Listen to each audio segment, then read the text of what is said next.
Ning killing the sword god quickly made the rounds all over not just the Three Jewels world, but the other worlds as well. The Sky God Palace also heard of him and called him over to have a talk with him.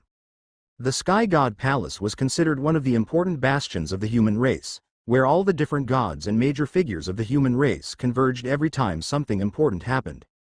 For the last hundreds of thousands of years, the Sky God Palace had become the place where humanity gathered to talk about the war. Ning absolutely did not want to go to this place, but since he had been called, he decided to go there just for the sake of his reputation. If he could improve it even more than he already had, he could possibly get a lot more people to come to his secret realm, and that way the world could hopefully find the ones that could help it. Men in bright blue armor, all of whom were in the lower divine realms, stayed outside of Ning's workplace, waiting for him to finish his last few artifacts before he left. Ning took his time making the artifact, for he knew that a meeting between godly figures in this world took years to actually happen.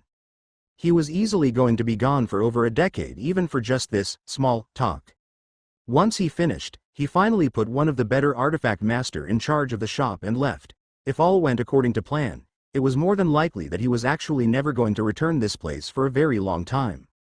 Ning flew with the men, going towards a teleportation formation that lied in the Emerald Continent. He had heard of it when he had been there, but had never actually went to check it out. This time around, he was going to be using that teleportation formation himself. Ning arrived outside of a city where the teleportation formation was guarded by many strong individuals. When he went there, the people naturally parted to let him in. Ning looked around at the formation that lay in front of him. It was about 300 meters wide in a circle and have various lines drawn all over it. He didn't have much idea about the formations of this universe, so he couldn't really tell much of what was happening, but his divine sense did let him know something which immediately shocked Ning to his core. Space Stone. He thought when he saw part of what empowered this formation, and to add to his shock, it was massive. The Space Stone was probably around the size of a normal human head, if not bigger. Compared to Ning's tiny pea-sized space stones, it was dozens of times better. It's so big, it could probably help me tear up this universe's wall and go back to my world, and it could help go directly to Kumiya, Ning thought.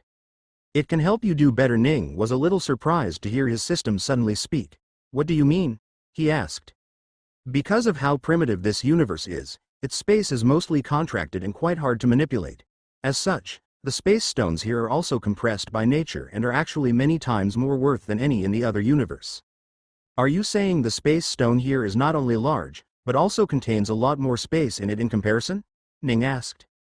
Yes, the teleportation formation activated as Ning was speaking with his system. The sky tore itself a vortex as the space twisted to grab onto them and sent them away from this world, directly onto the world that was the Sky God Palace. How big is it by comparison? Ning asked. Give me an estimate. The one you just saw actually contains as much space as a mountain-sized space stone would consist in the outer world. I see, Ning said. His divine sense went around the world, and while he sensed a higher level of chi, he also saw a space stone the size of a boulder. Holy, that's a big one, Ning said. He didn't even have to ask the system to know that the space in it would be massive. However, there was one question he wanted to ask the system, and he did. Can I fit a world inside of it? He asked. That was the only thing he really cared about after all. You can fit an average-sized sun and a planet that can thrive with life. Anything larger would be hard to contain. That's all I really need anyway, Ning said with a smile on his face. He hadn't even been in the Sky God Palace for a single minute, and he was already making plans to steal the giant space stone there. He finally looked up and saw the world for what it was. He found himself high up a mountain in the clouds, surrounded by many trees of magnificent origin, as the guarns that came with him took him towards the court of gods. Along the way, he saw various different people of incredible cultivation base simply walking around, doing nothing. He saw tall pillars made up of metals and minerals, any single one of which would be enough to pay for everything in his storage space. He saw a tree that glowed yellow as the sun itself.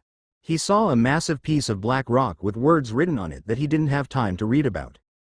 After walking for a while, Ning arrived in front of an azure door that was at the front of a palace that was made otherwise entirely of jade and gold.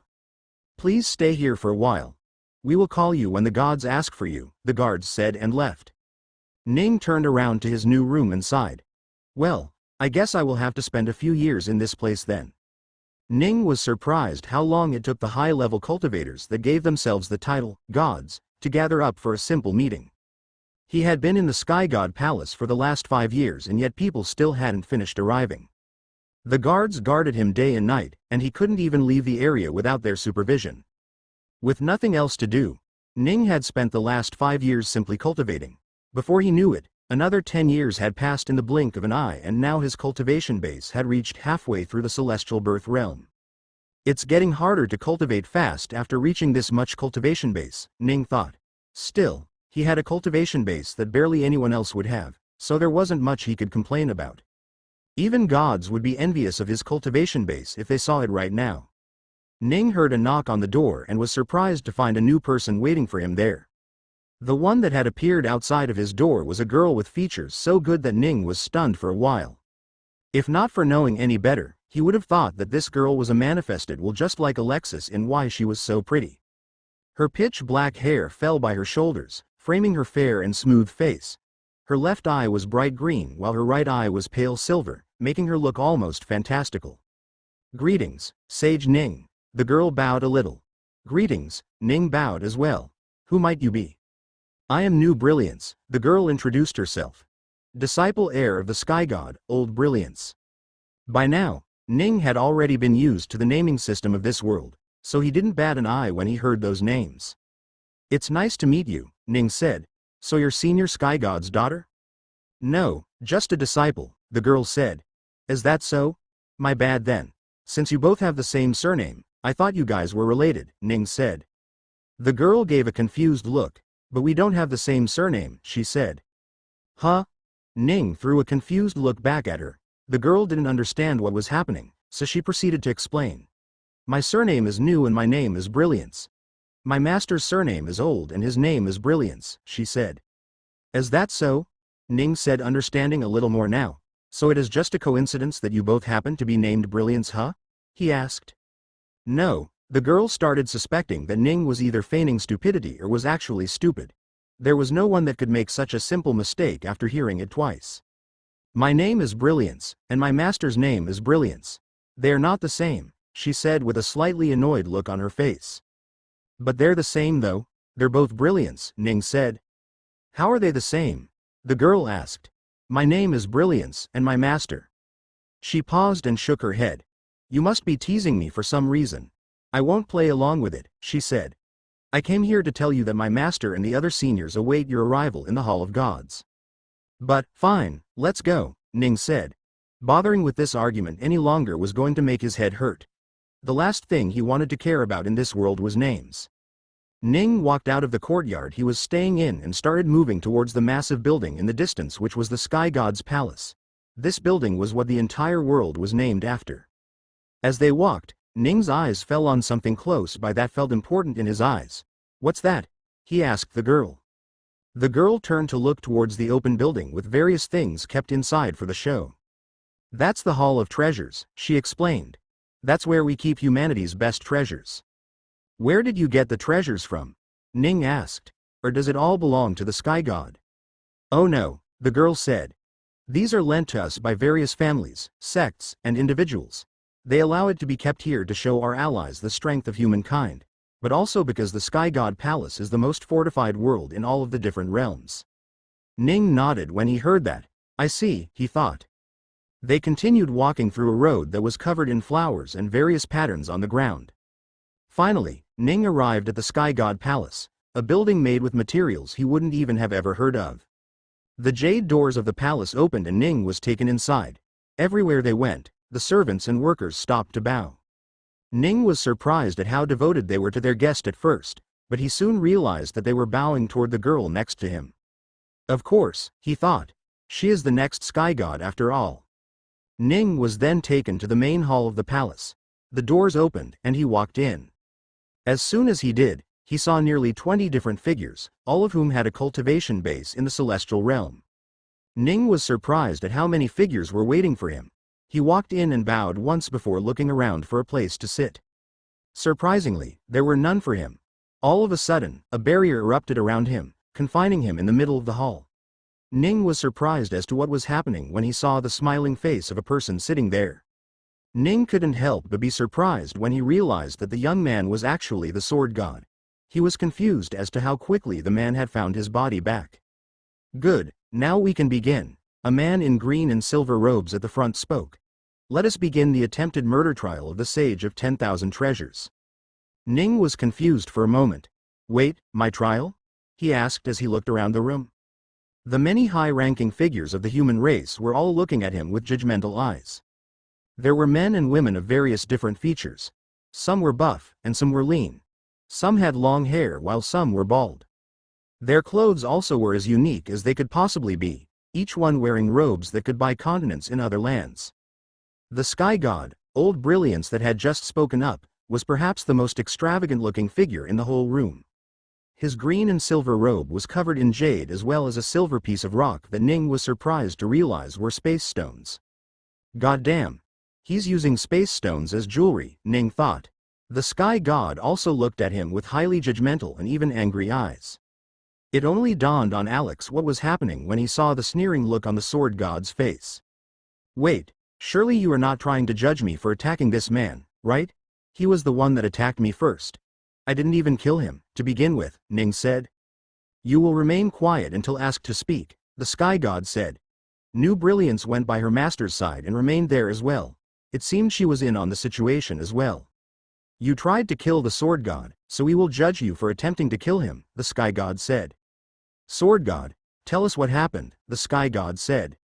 Yes, senior, Fire Grim stood up from his seat and started addressing the people that were around him. 16 years ago, I went down to the Three Jewels continent after hearing about this sage of 10,000 treasures who could make any type of treasure the people wanted, the sword god said. I had wanted him to make me a sword that could help us kill the cockroach, but... Wait, what do you mean by a cockroach? The sky god asked with a confused look. Ah, my apologies, senior. That is what the people on the battlefield have started to call the demon that simply won't die, the sword god explained. Ah, him, the sky god realized who he was talking about. I understand. He is a cockroach. However, we have killed his predecessors before, we can kill him too. I am sure you can, senior, the sword god said. But the last times we did so, we had to lose many of our own people. So, this time I wanted to kill the demon without any casualties. You see, I had a plan on how to kill this one without losing any men. Oh, how? The sky god asked curiously. I had planned on making a sword that could put in so much death aura and dark aura that the demon's regeneration couldn't keep up and he would die, the man said. The sky god's eyes narrowed.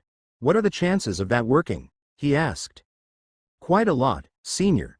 So long as we can keep the life aura at bay, we should be able to kill him, the sword god said. I see, the sky god nodded in thought. His disciple nudged him from the side and gestured towards Ning. All right, back on the topic of the attempted murder. What happened next? The sky god asked. Right, senior. When I asked him to make me a sword so it can help us in war, he said that he doesn't care about the humans and so he won't help us at all. Then, when I tried to confront him, he killed me, the sword god said. If it were not for me finding the ocean god and having him use his treasure to heal my soul, I wouldn't be standing here today, senior. The man gods started talking amongst themselves. They cast their judgmental eyes toward him before he even got to say anything. What do you have to say? The sky god asked. Well, first of all, he attacked me first. If I hadn't stopped him, he would have destroyed the city I was in, Ning said. As for not caring about humans, that's false. I just don't care about the war. Other than that, I can't really see anything wrong with his explanation. Ning shrugged and stayed inside the barrier that blocked him. If that is all you have, then I convene with the gods here and see if you deserve any punishment or not, the sky god said. Immediately, the group started speaking only through their divine sense and nothing else. So, Ning remained in the unknown for a while. After 3 minutes, the gods finally stopped talking as the sky god now had the verdict for the trial. After hearing from both the sage and the god, we have come to the conclusion that the sage should be crippled for his actions. What? Ning exclaimed in surprise. Crippled? Are you serious? He couldn't understand how they could have possibly reached this conclusion. You will cripple me for defending myself? He asked. You tried to kill one of our best warriors during these times of war. Killing you wouldn't be enough of a punishment for the crime you did, the sky god said. But we can also not punish you. In fact, We could reward you and see if you have what it takes to be a god as well, the sky god said. Oh, and what's the catch? Ning asked. You will have to make Fire Grim the sword he wants and take part in the war, the sky god said. Do you guys agree with me? The other gods made noises of approval as they were all okay with him being let free as long as he helped them in the war. So, what will it be? The sky god asked him. Ning looked at them with a sneer on his face. Do you really think that I will accept such a bogus offer? Sage of 10,000 treasures, your title alone won't be able to save you here, the sky god said. You hurting us during wartimes is worthy of the punishment you are receiving. Be glad that we are not calling you a demon spy. Do you think I give a damn what you call me? Ning asked. The sky god got a little angry at being spoken back at. Choose, will you make him a sword or will you become a cripple? He asked. Ning turned to look at the sneering face of Fire Grim, who would be happy with either outcome. I'm not doing anything that will make this bastard happy, he said. Fine then, cripple it is, the sky god said and brought out a staff made out of intertwining green and silver, that ended at the head to form a big bird with its wings spread wide. The sky god slammed the ground as Ning felt something constricting around his sea of chi in his navel area. His eyes narrowed as he looked at the sky god in front of him. You can't do this, he said. Fire Grim started laughing out loud when he heard that. He felt happy listening to Ning's words of despair. You had it coming, you demon-loving idiot, the sword god said. Ning saw some of the gods around him show pity and even some hesitance at letting what had happening to happen. He realized that they weren't the worst, but they were being led by someone that was. You can't do this, Ning repeated to the sky god. The sky god harumphed. Your plea won't work now. Unless you speak an oath to make the sword that can help us, you will leave here a cripple, he said. Ning glared back with clear anger on his face and repeated his words one last time. You can't do this. I should just kill you for forcing me to cripple a prodigy, the sky god said, finishing the job. He destroyed Ning's sea of chi. Or so he thought. He used his powers the best he could. The celestial chi should have been enough, and yet he couldn't do anything to the young man in front of him. I think you misunderstood, Ning said. When I said you can't do this, I wasn't talking about some unfairness that was happening to me. Ning pushed against the barrier that stopped him and it broke into a million pieces. He stepped out to the horror of all the gods that were in there. I said you can't do this because you have no such ability over me, he said as he stared at the sky god. You are too weak. The sky god stared back in shock. How are you not affected by my techniques? He said. Your cultivation base is leagues worse than mine. Yes, it is, Ning said. There was no denying that. But you know what is better than your cultivation base? My body cultivation. Ning took a strong step and the ground cracked beneath him. The gods shuddered at the single step as they realized that the person they were passing on the judgment was the strongest person in the whole of humanity. The war would have been easily won had this man decided to side with them, and yet, they had decided to antagonize him. Fearing for their own life, the gods started leaving one by one without hesitation. Ning watched the gods vanish away, but he did nothing to stop them. His beef wasn't with them, but with the few that remained. Yah! The sword god shouted as he came to attack Ning, bringing with him mysteries of the world that he did not know about. Fortunately for him, he didn't need to know about them to grow strong. All he needed to was wait and his supremely talented body would grow on its own. Ning teleported away from the location and arrived right in front of the sword god to grab his sword. The sword god was stunned and wanted to pull back, but Ning had grabbed onto the light sword. He crushed the sword and suddenly the sword god backed away in pain. The light sword was a creation of his soul, so destroying it hurt his soul to a certain extent. Having already been hurt quite a bit less than 2 decades ago, the sword god couldn't afford to be killed while under this much pain. Ocean god. Heal me, he shouted at the man with the braided blue hair. The ocean god was a man of darker skin who hadn't left the establishment yet. Get away from him, the ocean god created a massive figure behind him, one of a deity he had in his heart. The figure behind him was a 6-armed figure with each arm holding a separate weapon. The hand with the trident fell on Ning, while the ocean god himself ran up to the sword god that was in pain. Ning blocked the attack from the trident easily and saw the ocean god bring out a spherical, crystalline ball and try to heal the wounded spirit of the sword god. However, before he could do so, Ning appeared next to the sword god and smashed his head into the ground. The blood of the sword god glowed into the cracks of the floor as he was without a doubt dead in body. The confused soul of the sword god flew out of his body, which Ning caught immediately. "Be a better person in your next life," he said as he crushed the soul of the one that was called the Sword God. Ning then looked at the Ocean God and said, "Leave, this is your last chance." However, the Ocean God didn't leave. Instead, he stood up to fight against Ning. So, Ning killed him as well and took away his treasure for himself. 2 gods died that day, but they wouldn't be the last as the remaining gods stood up to fight off Ning as well. Ning fought 5 different gods, and he killed 4 different ones. The last one simply ran away after seeing the first 4 die. Along with the previous 2, 6 gods had died against Ning and now, only 1 remained. The Sky God. The Sky God slammed his staff on the ground as space twisted around Ning, trying to rip him apart. He sent out blades of space that cut off Ning's limbs. Regardless of how strong Ning was, he couldn't stop space from affecting his body. However, each time he did lose an arm or a leg to the spatial blades, Ning's limbs would simply reconnect themselves back. When the Sky God saw this behavior, he couldn't help but be shocked. You are in leagues with the enemy for real," he said. Ning remembered the man he fought when he had just arrived, the one that could heal after being hurt just like him. He understood that the Sky God was talking about him most likely. He didn't care what the Sky God was talking about. All he cared about was killing him so that the human could have a better figure to look up to. The Sky God continued his attacks, regardless of the destruction that he was causing around him. The palace was made up of materials that were so strong that most wouldn't even be able to scratch it, and yet the Sky God actively destroyed it all. And yet, he couldn't destroy Ning. The Sky God realized that he was in trouble, so he tore a hole in space and jumped into it, leaving behind New Brilliance that was huddled in the corner over the fear of her own life. Ning arrived in front of the hole in space and looked at it weirdly. "What is this?" he asked. The hole was filled with silver and purple color, with energies moving around wildly. "It is the void, a place of contorted space and time remaining from the days when the universe couldn't form. These space and time were supposed to merge together, but now they remain separate from this world." "I see," Ning said. He had been worried that it was something like the portal he had seen inside the black hole, which could possibly kill him had he gone in. "So can I go in here?" Ning asked as he looked at the void. "Yes, but there is no point. Anyone who enters here must come out at another location in space. The Sky God has already appeared somewhere else." "Ah," Ning exclaimed. "Let's bring the bastard back then." Ning teleported away and arrived inside a hut in the middle of a beautiful bamboo forest made up of entirely jade. When he arrived, he stared into the horror-filled face of the Sky God. "Let's go back to your court."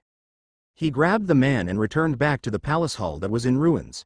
And yet, neither the old man nor the young woman could focus on anything other than what they had just seen.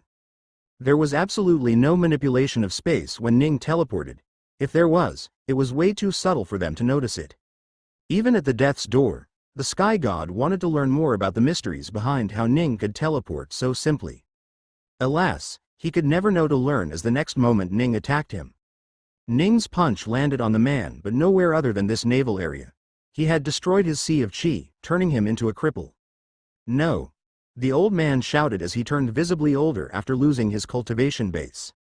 While the old man looked at himself in shock, Ning reached the old man's hands and took away the storage ring he wore. It was filled with treasures, but they were surprisingly not of any good qualities. At least, not ones that would befit a god of such high status. "Where's the staff?" he wondered for a moment, but his thoughts quickly changed when he saw New Brilliance attack him. Ning dodged and turned around to attack, but stopped. "I have no quarrel with you," he told New Brilliance. "But I have with you, bastard," she shouted with red eyes that were filled with tears. "You crippled my master." Ning felt no remorse when he heard that. "I did to him what he tried to do to me," he said. "If you didn't try to stop him when he was going to cripple me, you have no right to avenge him when I do so." "He is my master," she shouted. "Yes, and you are his disciple. You will now inherit this Sky God's palace," Ning said. "Make sure to become a fair ruler, not one plagued by war like this one." "I will kill you," New Brilliance shouted, but Ning didn't listen to her.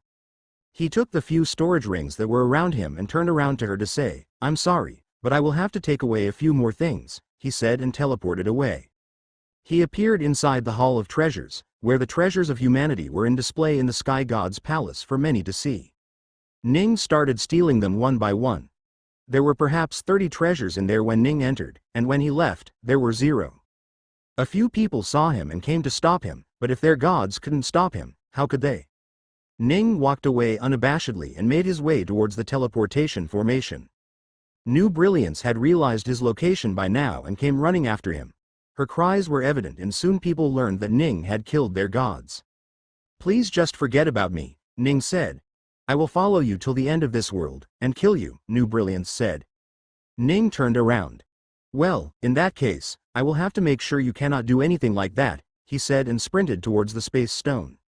The woman couldn't understand what he was trying to do, but before she knew it, Ning grabbed the space stone and teleported away. She was left behind in a world with no way out without finding a strong space stone like the one before. Her pursuit for Ning was already at a rough start as Ning got a massive head start. People flew out from the Sky God's palace to find another space stone to make the teleportation formation work. New Brilliance frowned at having to wait, but she had no choice. There were no space stones in the Sky God's palace after all, as they had all been used up by her master and her. The Sky God had now become a cripple, and so New Brilliance took up his mantle as the next Sky God. The transition of power should have been a massive fanfare with guests from all over the many worlds. It should have been a happy event. Unfortunately, times weren't of the happy sort for New Brilliance. The only thing she cared about right now was finding Ning, and that was impossible at the moment when she was glued to the Sky God's palace thanks to the lack of space stones. She also needed to take care of her master. His body had been healed, but he was already of old age. He was after all one of the oldest beings amongst both humans and demons. He was said to have been alive hundreds of thousands of years ago when the war broke. So many people from that age had either died in the war, of old age, or to complications in cultivation. However, the old man had managed to survive through all of that. And yet, he was going to die in just a few years. New Brilliance wanted to be there for her master's final days. She stayed with him a few years, long enough for her people to find another space stone to use. This one wasn't as big as the last one, but that would be fine. They would search for more in the coming days and replace them when they could. For now, she wanted to find Ning and take her revenge no matter what. However, finding Ning proved harder than she could imagine. No one had seen him for the past few years. He had not been to any of the different worlds as their teleportation formations hadn't accepted him. Ning was in hiding from what she could tell, and that made it hard for her to find him. Even her own seer couldn't tell where he was. So, she decided to call upon the strongest seer in the whole world. Black Halo, also known as the divination god. A middle-aged man with pure black hair walked into the now reformed palace hall. He arrived to see the new Sky God sitting on her throne. "You have arrived, divination god," New Brilliance spoke. "Yes, senior. But I would appreciate it if you simply call me Black Halo," the man said. "You have been given the title of god. Be proud when you're called one," she said. "Not of my own volition, senior," the man said. "Anyway, let us not argue about my name. What did you call me here for?" "I need you to help me find someone," she said. "Finding someone? Not for divination?" The man was surprised. "Surely your seers could help you with that too." "They cannot," she said. "They do not know the mysteries that you have already laid your eyes upon." "I see. I shall do my best then," he said. "Who is it that I need to find?"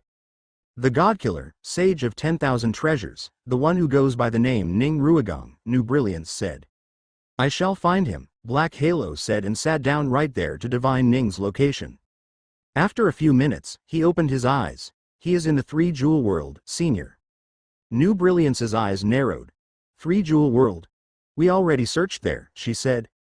"He is there," Black Halo said, "but I cannot confirm his exact location. Learning of the world he is in alone is enough.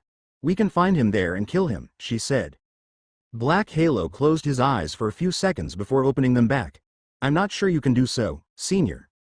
My visions of people that try to fight with him end with that fight," he said. "You will die."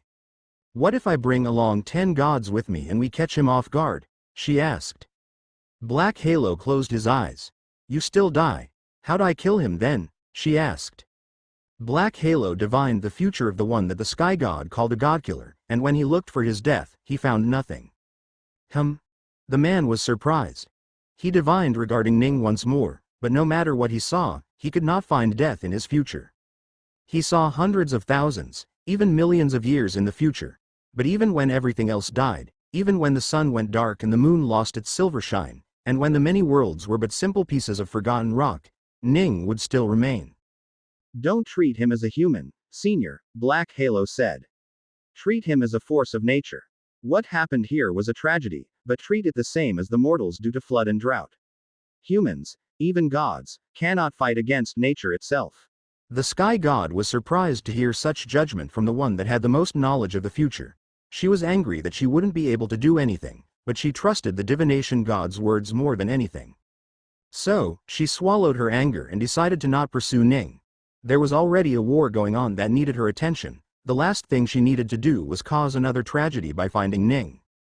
Thank you for the information, divination god, she said. You may leave.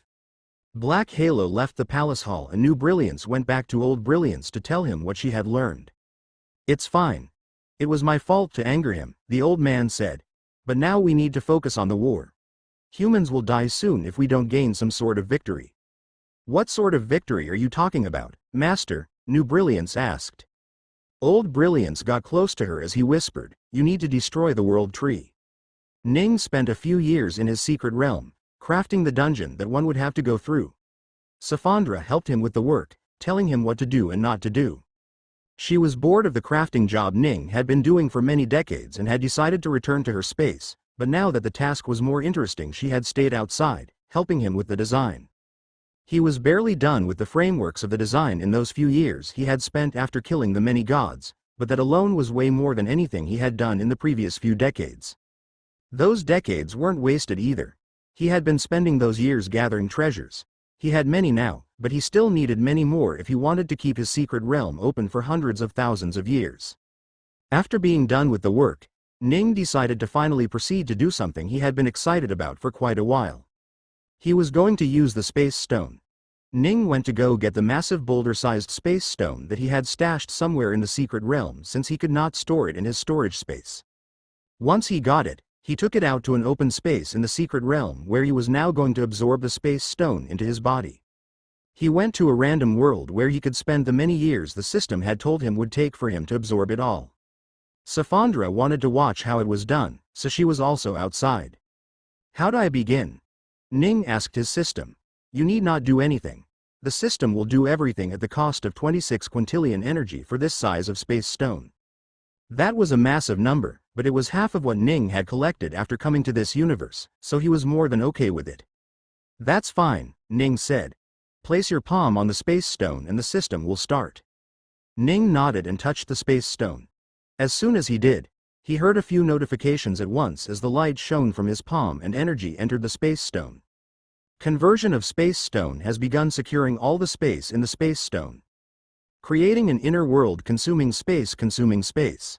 Ning lost track of time as he heard only the same thing from the system for a long time. He tuned out everything he was hearing and sensing and focused on absolutely nothing.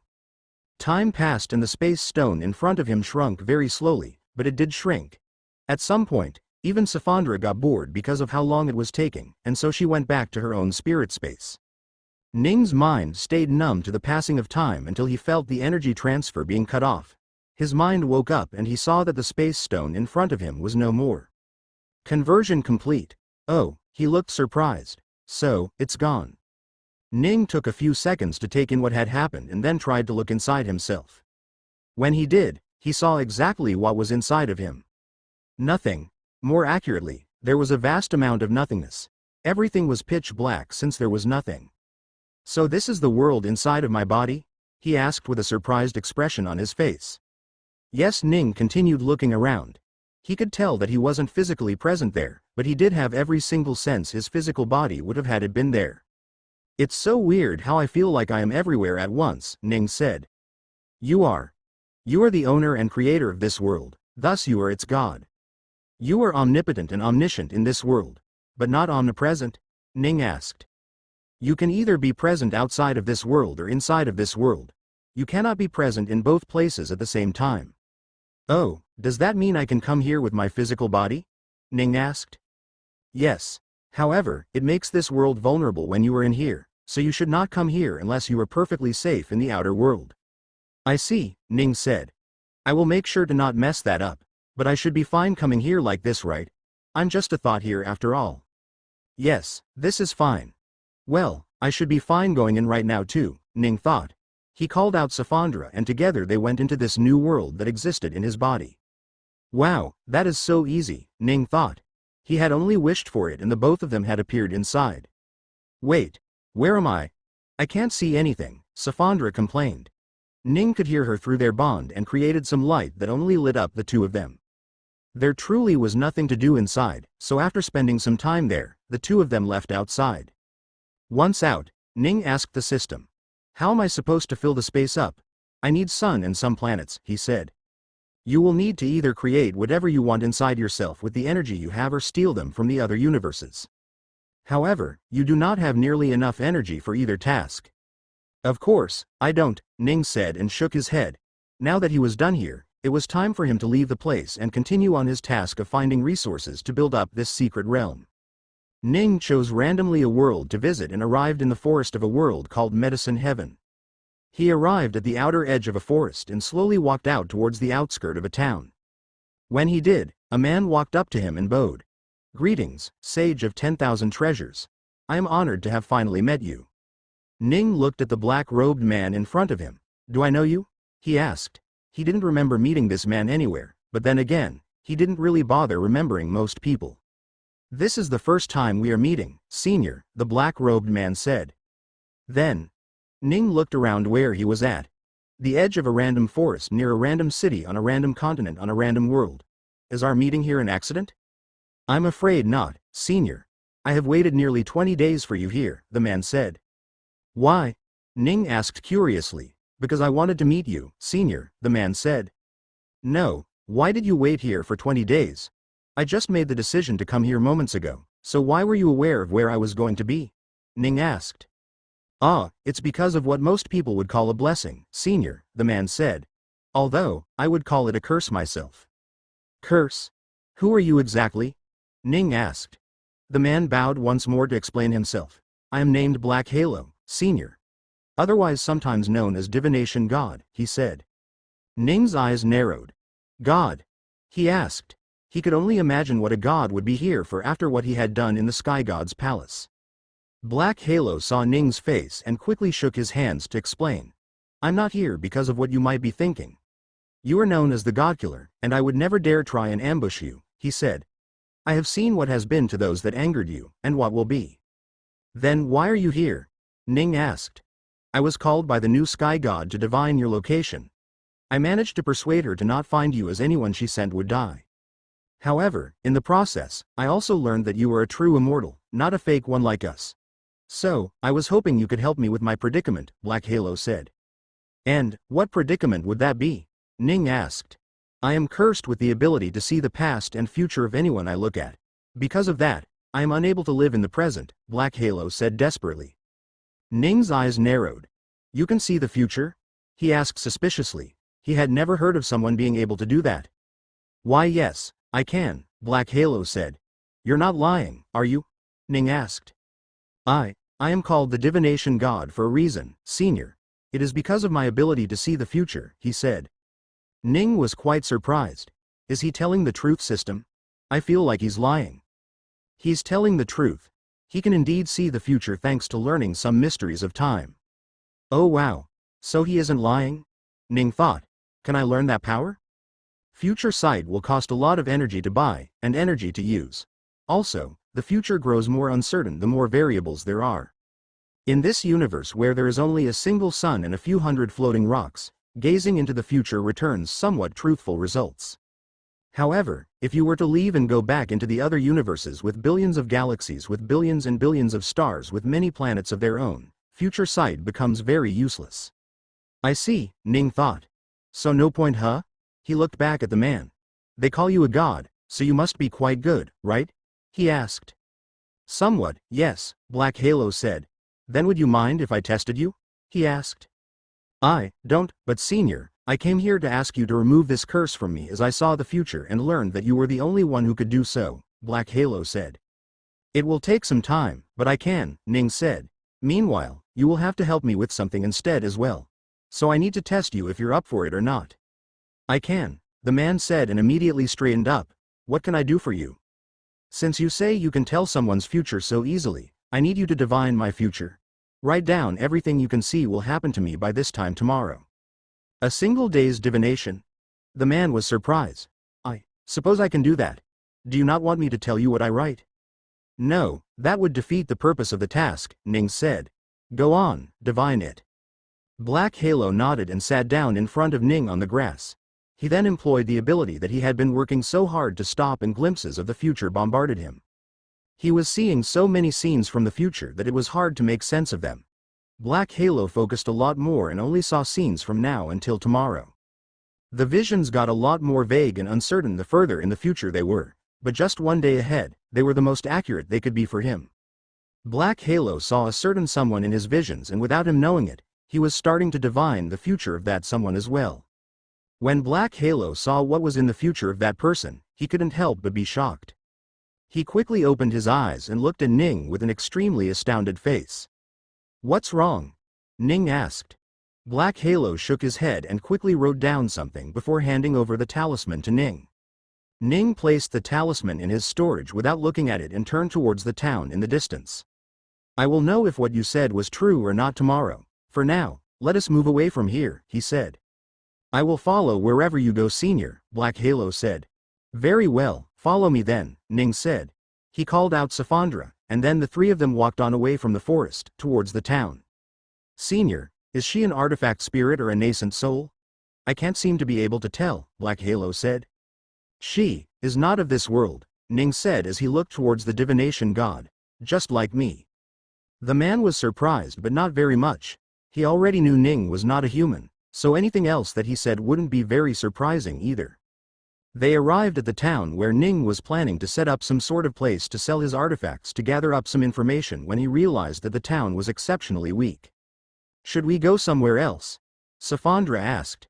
She looked around at the mortal town. They did seem unusually enthusiastic about what they were doing, but it was still a mortal town, so Ning's task to find some resources for his own secret realm wouldn't be complete here. It's fine. We can afford to waste a few days, Ning said, and wanted to see what the townsfolk were so rowdy even during the afternoon. It was almost as if there was some sort of festival going on here. Travelers, if you are here to get treated, you should start lining up. The healer should be coming anytime now, an old man said while passing by. Oh, a healer, huh? Ning got curious. Let's see what sort of healer it is to make the whole town go crazy. Black Halo followed Ning, and together they walked to the front where a group of people had already gathered up. Then, a few minutes later, a man came flying through the sky and landed in front of the townsfolk. I'm sorry, I was a little late, he said as he quickly took his station in front of the group of people. Ning was a little surprised when he saw the healer that these people were waiting for. So young, he thought. The healer was barely 18 years old, going by his face. When he asked the system, he learned that the boy was in fact 63 years old. For a Foundation Realm cultivator in this world, that was still very young. He's quite talented, Ning made a passing remark. Black Halo said nothing as his eyes focused on the young man at the front. Please come, the young man said, and one by one the villagers started walking up to him to get treated. Ning watched as the young man started diagnosing the villagers and giving them some sort of pill to get them treated. As he watched, Ning started frowning. There was nothing wrong with the treatment itself or the diagnosis, but it felt half-hearted as he wasn't giving them the most optimal treatment at all. Ning stopped an old woman that was returning with a wide smile after getting her treatment and asked how much she was paying for this healer. Little flower. He doesn't take any money from us. He treats us with what he has for free, she said. Oh, Ning was taken aback. So, he's helping your town out of goodwill? Yes, the woman said. Not just our town, but every other town and village that is struggling financially. God bless the little flower's soul.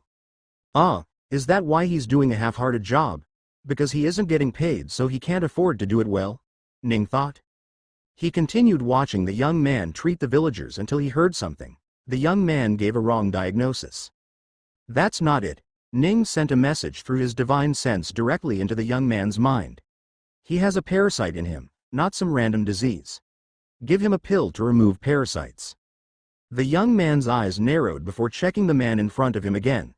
His eyes widened when he realized he was wrong and quickly gave the right diagnosis and treatment. Ning waited for a while, and after 2 hours, the young man was done. After finishing, the young man quickly walked up to Ning and thanked him for the help. It's fine, Ning said. But why were your diagnosis and treatment so inefficient? I'm sorry, senior, the young man said. I am not very knowledgeable, so I do the best I can. You don't know much. You should try learning more then. Being a half-lean red healer can sometimes do more bad than good, Ning said. I understand, senior, he said. I will try my best to gather up some money for healing and alchemy books. Gather up some money? Do you not have enough money? Ning asked. What I make, I end up spending for ingredients to make pills that will heal the poor, the young man said. I can never have enough for myself. Why do you spend so much on them then? Ning asked. I can't help it, senior, the young man said. I come from a poor town, just like this one, so I can understand the struggle a common man has to go through to get treated for any injuries or diseases. After finding out that I had talent in cultivation, I made it my life's goal to heal people, and I have been doing just that for the past few decades, he said. Ning heard the young man and smiled. You're a good man, he said and patted him on the shoulder. Right then, a light shined in front of the young man as 3 books appeared out of nowhere. Ning handed the books to the young man, who could only stare at them blankly. You will never need to buy another book to learn about alchemy or healing people. Ning pointed at the first of the 3 books in the young man's hands. This book has everything you will ever need to learn about healing. It contains knowledge of all injuries, disease, and their treatments, he said. He pointed to the second book. This book has all the information about every single plant in existence and how they can be used to make pills. You will find these quite helpful when trying to come up with a pill to help people. Ning then pointed at the final book. And finally, you have this book. This will help you come up with recipes for any type of pills that could possibly be made with the ingredients that are available for you, Ning said. All you have to do is write down what ingredients you have in it and it will come up with a recipe on its own. I guess this last one is more of an artifact than an actual book, Ning said. I have made sure they are bound to you, and none of these can be taken away from you except when you willingly give it away or die, Ning said. This is a gift I give you for your kindness. Continue doing what you are doing. I wish you the best of luck. Ning walked away as the stunned young man stood where he was, too stunned to move. The gift he had just been given were treasures that would make any man jealous. Black Halo followed behind Ning as he walked away too, but he couldn't help but stare back from time to time at the stunned young man. The visions he saw a few hours earlier were true. He had indeed witnessed it. The birth of a god. The next day, Ning pulled out Black Halo's talisman and read it out loud. Goes to a town, healer, gives him books, goes to another town, tries delicacies, stays in a tavern for the night, leaves for a major city. Everything is here. Not bad, you really can divine quite accurately, Ning said to Black Halo. Thank you for your praise, Sage, Black Halo said. Now that I know you're good, I need your help, Ning said. Anything, Black Halo said. Good, let's go then, Ning said and grabbed Black Halo before disappearing from where they were. When they reappeared, they were inside the secret realm. Black Halo looked at his changed surrounding with a wide eye. He couldn't help but be shocked at what had just happened. How did we? He looked around, very much sure that they were not in the same space anymore.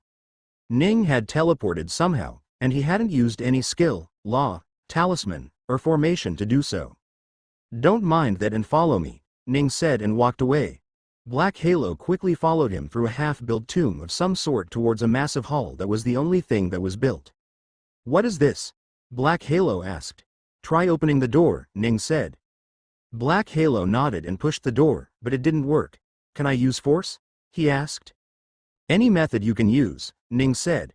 Black Halo then attacked the door. With his cultivation base, any door should have crumbled in his might, and yet this one didn't. Various scripts and formations lit up, shocking the god as he had never seen anything like it before. Then, he placed his palm on the door and looked for a future where he opened the door. There was none. I can't open it, he said. Good, that was my intention, Ning said. Behind this door is something that I have left behind for the people of this world. However, the door is said to open up for a single person based on a characteristic that I know would belong to their chi. He turned to Black Halo and asked, now I want you to tell me when that person, if ever, will open this door.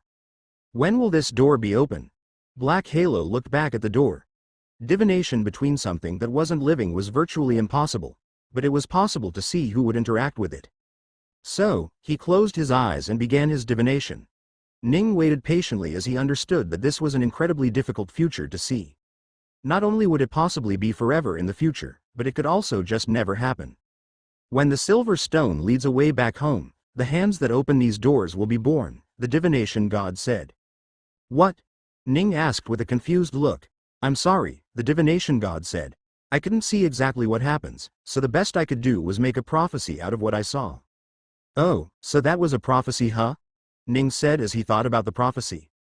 Silver stone leads a way back home, that's definitely talking about me leaving with the space stone. So, whoever is supposed to open this will only be born afterward, huh?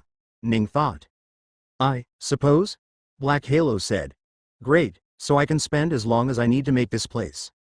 I should go gather some reputation amongst the weaker folks who do not know about me, Ning said. Then, the two of them went back to Medicine Heaven where Black Halo split off from Ning. I will call you if I ever need you, Ning said. Thank you, Senior, Black Halo said and left. He wasn't worried about Ning not helping him with his curse. He had already seen how it was going to be fixed.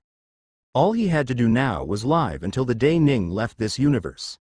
Ning went around with Safandra, living a carefree life, attacking those he wanted to steal from. As long as the person had a divine realm of cultivation base, he would steal from them openly, letting them know about him. It wasn't just Medicine Heaven where he did so, he went through every world, becoming a menace. Infernal Realm, Frozen Haven, Forest Moon Realm, Sun's Talon, Mystic Demon Realm, Heavenly Fate Realm, Fiend's Sanctuary, Bloodhaven, Spring Water World, and many more such worlds were visited by him. By the time they left, even if they did not know the name Ning Ruigong, they knew of the Sage of 10,000 Treasures. The higher-ups knew an even scarier name that made the rounds once the gods revealed the truth of how the Sky God had died. The God-Killer. Afterward, whenever Ning arrived at a place, the people would simply just invite him to their house as a guest and hand over every treasure they had. Ning didn't bother to check if they were handing over their best treasures or not, as the only thing he was looking for was the quantity of treasures, and a reputation that he held a vast amount of treasures. Ning did so for the next 300,000 years. He spent a couple of hundred years stealing and a few years building his secret realm, and then the rest of the time he simply spent in the sky, close to the sun. Ning's body had grown so strong at this point that it was impossible for him to lose to anyone. Not just his body, but even his cultivation base was now strong enough to rival any gods. After so many years, he was also finally done with fully creating a tomb that could run for generations. As for when it would start opening up for the public, he had a vague idea. Time to go get my last piece of reputation then, Ning thought and teleported away. When he reappeared, he appeared in the Sky God's palace. Many gods were present here today, so it would be the best place for what he wanted to do. The gods were gathered in the Sky God's palace to discuss the possibility of peace with the demons that they had been at war with for over 1,000,000 years. New Brilliance wasn't as influential as her master, and as such, the gods were never reaching a conclusion in their meeting. Some factions wanted the war to end, some wanted it to continue. New Brilliance, however, just wanted peace. There had been too many casualties on both sides to keep the war going. I need to get stronger, as strong as my master was, she thought. The group of gods quarreled with each other, mostly about the decreasing chi in all the different worlds. Just then, their words stopped as they sensed the arrival of someone. Before they could check who it was, Ning arrived inside the palace. Yo, how's everyone doing? He asked with a smug look on his face. The gods recognized him immediately, and immediately they feared him. New Brilliance looked at him with wide eyes, remembering the memories of the divination god that called him a natural disaster for cultivators, and couldn't help but be scared. Why are you here? She asked. Are you planning to steal more treasures from us? Treasures? Haha. Ning suddenly laughed. You all think too little of me? Then why are you here? She asked. It's simple really, Ning said as he looked at all of them. I'm here to kill you all. Just as Ning said that, a barrier sprung up trapping the gods. I shall rid the world of gods today, he said. The gods all stood up in horror when they sensed killing intent from him. Why? New Brilliance asked with clear fear in her eyes. I don't need to tell you, Ning said and brought out a spear to perform the first attack. He sent a slash, targeting one of the gods to the side. The god tried to move away, but the attack reached her first. Her right limb was lopped off and she smashed into the barrier. The other gods saw that and got ready to attack. They instinctively feared Ning, but their bigger instinct for them was survival. So, when he attacked, they all attacked as well. A cacophony of skills landed on Ning, while Ning returned the favor with just as strong a skill. He fought the gods with a single spear in hand and carved through many of them. The gods fought back, even when wounded. They worked together with the other gods for their own survival, and after a long time of fighting, they finally managed to kill Ning. Ning fell to the ground, his spear and a metal sphere falling from either arm. He had been hit so hard that his nascent souls didn't even survive. The gods watched in awe as the sage of 10,000 treasures, the one called Godkiller, died at their hands that day. New Brilliance quickly checked for his soul, and he had in fact died. She couldn't believe it, none of them could. She then checked his soul space and realized that it had nothing. He didn't have a storage ring or even just storage bags. Isn't he supposed to be the sage of 10,000 treasures? Where are the treasures? The gods couldn't help but ask themselves. Black Halo walked up front from amongst the group of gods and sat in front of the dead Ning as he performed a divination on the spot. He knew he was dying here, Black Halo said. So, he has left behind a tomb where he stashed all of his treasures. A tomb? New Brilliance's eyes shined. Where? In the Three-Jewel Continent, there will open a secret realm every 1,000 years. There you shall find the treasures of the heavens left behind by the killer of gods. Black Halo opened his eyes. That was all it took for the gods and everyone that wasn't a god to go crazy over the treasures that the Godkiller had gathered for the past 300,000 years. So it is done? Ning asked Black Halo. Yes, Senior. They have received the information and so have the common folks. I even told them when the next opening would be, Black Halo said. In 1,000 years, the Emerald Continent will be swarmed with people trying to test their luck. Did you tell them about the tickets? Ning asked. Yes, Senior, Black Halo said. People have already started searching for tickets as well. They won't find it for the next 500 years, haha, Ning laughed. How did you create such a good fake body of yourself? Black Halo asked. I didn't, Ning said. Technically, I have no fake body. You could consider this one fake as well. You wouldn't understand, so let it be. Alright, you can go now. Survive for 100,000 years and you will be free of this blessing you call a curse, Ning said. I will let you know where to meet when the time comes. I know where we will meet, Senior, Black Halo said. Ning smiled. Well, don't spoil me on it. The sage and the Godkiller were dead, so Ning was free to live the remainder of the years as he pleased. He had no more responsibility he had put on himself, and that only made him freer. So, for the next few tens of thousands of years, he went around the world, going through places he hadn't been to before. After some time, he ended up in a world where the beasts were the ruler and lived in the forest of that world as a hermit. He spent most of the time just sleeping, but occasionally, he did wake up to go around the forest. On one of that occasion, he met a cub of a tiger clan that lived nearby. The little cub was nearly in tears and seemed to have been lost in the forest. Hey little one, are you lost? Ning asked. The little cub was scared to see a human and started crying out loud. Ning didn't know how to handle a child, so he could only do a single thing. He dominated the little cub to force it to stop crying. Stop crying, Ning ordered. What's your name? The cub finally stopped crying. My name is White Depth Field, Master. So, White Depth Field, why are you crying? Ning asked the little white cub. I ran away from home and came here to fight against the other beasts to get stronger, the little cub said. Oh, you wanted to get stronger, huh? Did you do it? Ning asked. No, Master. All I did was I ended up getting lost. Now I can't find my way back, and the little cub started crying. Hey, don't cry, Ning said. I'm here, so you will be fine. Ning took the little cub and petted it for a while. Tell me, why did you want to become strong? You are so young, you have plenty of time to get stronger. I need to do it fast, Master. My cousins who are the same age as me, and started cultivating at the same time as me are all at least 3 minor realms higher than me, the little cub said with a sad face. They always tease me, they call me the trash of our family. I want to show them that I am not the trash they think I am, he said. Ning couldn't help but smile when he saw the little cub's determination. A mischievous smile formed on his face as he thought of something that would keep him entertained for the next 40 or so thousand years. Do you want my help in getting stronger? Ning asked. The little cub looked up curiously. Can you help me, master? He asked. He. Ning laughed as he moved his hands. Suddenly, 10 drops of crimson blood appeared in front of him. Take this. What is this blood, master? The little cub asked. I will tell you once you are old enough to know, Ning said and made White Depthfield ingest all the 10 drops of the blood through his forehead. The little cub growled in pain, but within a few minutes, he managed to get a handle on his pain. The black stripes on his white fur became darker after combining the 10 drops of blood into his bloodline. Oh, you are quite compatible with the blood. I guess it's better since you don't have to evolve at all, Ning said. All the other ones I had, Night, Aegis, and Blue had to evolve. Who are they, master? The little cub asked. They are my friends, Ning said with a melancholic smile, just like you. Oh, we're friends?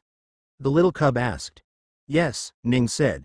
Now, since we are friends, how about I give you a small gift? Oh, what is it, master? The little cub got excited. Ning smiled and brought out a book. Here, he handed it over to young Depthfield. It's a cultivation method. Use it and you will improve very quickly. Oh, the little cub's face darkened a little. What's wrong? Ning asked. I can't read, the cub said. You can't read? Ning asked. Do beasts not read in this world? They do, but not me, the little tiger said. They tried to teach me many times, but I just can't read. The letters look jumbled to me. Sometimes upside down, sometimes backward. Oh, Ning thought. I didn't know beasts even had dyslexia. Wait, let me get you a picture version that should help you a bit. Ning changed the book to just pictures, and with that, the little cub could now understand everything. Thank you, master, he said. Come on, your parents must be getting scared. Let's get you back, Ning said. But I don't want to leave, master, the little cub said. Weren't you scared because you could find a way? Ning asked. Yes, but not anymore. I want you to stay with you, he said. I'm sorry, but you can't, Ning said. But you can come to meet me from time to time. I won't leave this place for a very long time, so you should be able to come to meet me. Is that true? The little cub asked excitedly. Of course, Ning said. I can't leave just yet. Come, let's go. Ning took the little cub back to the edge of the forest, where he could walk back to his family on his own. He told the little cub to only come to meet him again when he reached the next major realm. Ning went back to his hut and stayed around for another few years, which was what it took for the little cub to reach the major realm before the one where they could properly use their sea of chi. He talked with the slightly grown beasts and realized that he had become strong. However, he was quite fascinated to learn that the little cub was actually hiding his abilities from everyone. Didn't you want strength before? Why do you hide it then? Ning asked. I didn't want strength to be better than anymore, the now adult White Depthfield said. I simply wanted others to not look down on me and treat me as not their equal. You will be surprised how harsh our family can be to those that don't show potential. I see, Ning said. He was quite enjoying the current situation. The tiger went back and Ning told him he would meet him once he entered the chi condensation realm. It took more than a few decades for the tiger to do so, but that was only because he was taking his time with his cultivation. Any faster and he would be considered a genius, wherein he would have to take more responsibility than he would like. The next time he came, Ning was happy to see that he had grown big. You are growing quite well. I almost didn't recognize you, Ning said. They talked for a while, and White Depthfield even talked about a lynx beast he had fallen in love with and was planning to marry soon. Would you like to come to visit our family, master? White Depthfield asked. Ning thought for a bit. Sure, why not? I'm a little interested in your family as well. Ning arrived at the bright, golden city with beasts roaming the lands mostly. Ning knew that the beasts here had set up land not that different from the humans, but Ning was still surprised to see how developed it was. There were houses, roads, street lamps, and everything in between. While these beasts were beasts, they were still civilized. White Depthfield took Ning towards the massive golden palace in the distance that was wider than multiple cities combined. Ning could only wonder just how much metal was used to make that palace. The guarding feline beasts were surprised to see someone without a beast core coming to their place. However, since White Depthfield was with him, they had no reason to deny entry. Ning went in with the tiger and roamed the insides of the giant palace. There were places that he wasn't allowed to go, and he respected that. He was only here to visit after all. Ning met up with White Depthfield's parents. He met up with his cousins. and various other elders from the clan that he really wanted him to meet. Aside from his parents, no one truly cared about Ning enough to hide their disdain at a human coming to their family palace. White Depth Field then took him to some place where he wanted to show the palace's features. There were gardens, a spirit vein that was filled with nothing but metal chi in it, and a mural that was said to be left behind from the times when the war between humans and demons had just begun. Ning looked at the mural and his eyes went wide in shock. "They know," he spoke out loud. Who knows?" White Depth Field asked. "Do you know what this mural is about?" Ning asked. "No, it was left behind from the days of our progenitor. He was said to be the one who made this, and since after his death, no one knows what this means," White Depth Field said. "I see," Ning thought. "It is vague enough that people wouldn't understand. Still, to think there was something that hinted at the truth that was once lost." "Truth?" White Depth Field looked back at the mural. "Is this important, Master?" "Very," Ning said. "But not to the people that do not understand it or can't make sense of it." "Oh," White Depth Field's eyes went back to the mural. "It's important, huh?" He had always seen this as an art piece, but to think it was something important. White Depth Field got quite interested in the mural. Ning went around the place a bit before leaving White Depth Field and returned back to the hut in the forest. A few hundred years later, Ning was once again visited by White Depth Field. He had formed his core and was just moments away from breaking through and forming his soul. White Depth Field had successfully hidden his prowess and was thus deemed as someone that was necessary for the clan, but not enough for him to lead. As such, he was going to be married to his longtime love, the lynx, for political reasons. White Depth Field couldn't care less about the reason and was just happy to be getting married. Ning attended the wedding and was shocked to find that he wasn't just marrying the lynx, but a few other beasts as well. "This little kid has a harem, huh? He's living his life," Ning thought. Ning had to give some sort of gift to the married man, so he crafted an artifact. 2 tiny golden spheres with spikes on them were tied to a small chain that ended on a pin to put into one's ear. It was an artifact that was created using the system, so it was way stronger than anyone in there could imagine. With the 2 earrings alone, White Depth Field had ended up becoming one of the strongest individuals in the entire clan, and Ning made sure to tell him that so that he could plan accordingly. White Depth Field was shocked and thanked Ning profusely. Ning didn't mind giving such a gift as it had cost him barely a fraction of the quintillions of energy he had. Once done, Ning returned to the hut, to be left alone for thousands of years. White Depth Field returned sometime later and let Ning know that he had got himself a few concubines. Aside from that, he had finally become immortal. Then, he was gone for thousands and thousands of years and only came to meet him one time to let him know that he was leaving this world. "Where are you going?" Ning asked. "To a small world without immortals," he said. "My clan took upon some responsibilities after the war ended, and I have to go fulfill them. I will come back once I'm done there. Will you wait for me?" Ning thought for a second and shook his head. "I will be leaving at any year now. The most I can stay is 5 to 10,000 more years. If you will be back by then we can meet." White Depth Field was saddened, but he didn't let his emotion stop him from his responsibility. "Then this is goodbye, Master." "No, it is not," Ning said. "I will come to meet you before I leave." "Oh," White Depth Field was surprised. "Then I will meet you then," he said smilingly. The tiger left, and Ning stayed in the forest. After a while, he left as well, roaming around the world one last time before he was to leave. After 9,000 years, Ning was finally ready to leave this universe. "Right, I need to find Black Halo," he thought. He asked the system and found out where he was. He was in a minor world, on a continent with barely any humans living on it. Ning arrived at the continent and found the man. "We will be leaving soon," he told the man. "I know," Black Halo said. "I arrived here and have remained in wait of you ever since I divined that this is the place from where we will be leaving." "I am supposed to leave from here?" Ning asked with a curious look on his face. All he had bothered learning was that it was time to leave, and before he could think of where to open the portal, he had decided to come to find Black Halo. "System, is he right?" Ning asked. "This is the place that will be the closest to Earth in just an hour." "I see," Ning thought. "Then I suppose we should get ready to leave." Ning turned towards Black Halo and said, "I will be back soon. There's someone I will need to meet." "No you won't," Black Halo said. "The tiger will come here to meet you himself." Ning's eyes narrowed. "Did you divine that as well?" he asked. "I divined everything that is supposed to happen today," Black Halo said. I know all the events that take place. You should know that the young tiger will be leaving with us today. He will? Ning was surprised to hear that, but why? I am not sure yet as to why. All I know is that you will ask him and he will agree, Black Halo said. Well, I guess that is okay, Ning thought. Also, stop spoiling me on what will happen next. Wasn't it you who said knowing everything was a curse?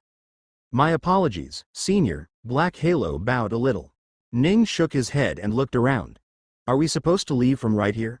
He wondered. The open grassland was fine, but he could sense some humans not far away. What if people notice and come here? He wondered. The chi in this land was not even that thick, as if it held no spirit veins. You should send them away just in case. Also, you will need to create a space with as little chi as possible so that the space here isn't affected as much and you can thus use lesser space stones than necessary. Send them away. Ning looked at the humans. I guess I can do that. Ning quickly left and arrived around the teleportation formations that the people were using to teleport away. Everyone, you need to leave now, he told them. The humans didn't care about him at first. After all, the ones that were using these teleportation formations were the ones that were some of the strongest people in this weak little world. Ning sighed and had to put on a show of force to force the humans to leave. Once everyone was gone, he took away the spirit veins from the teleportation formations to disable them. Then, he returned back to the spot where Black Halo was and started preparing for the time when he would open the portal. He pushed away the chi in the area to make the space easier to manipulate, but the chi quickly flowed back in. Ning frowned and pushed it again, but the chi continued coming back.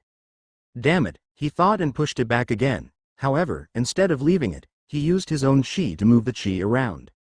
He made the chi move around like a cyclone, while he remained in the massive center where there was no chi. The sky crackled with lightning and struck him down for daring to use a higher form of chi in a world that could not handle it, but Ning couldn't care less about some lightning strike from the heavens. There was some time before he could leave, so he sat around. How long have you been in this place? After you staged your death, and the people started to go to your tomb, many wanted me to divine regarding various treasures for them. I got fed up and left the place not long after.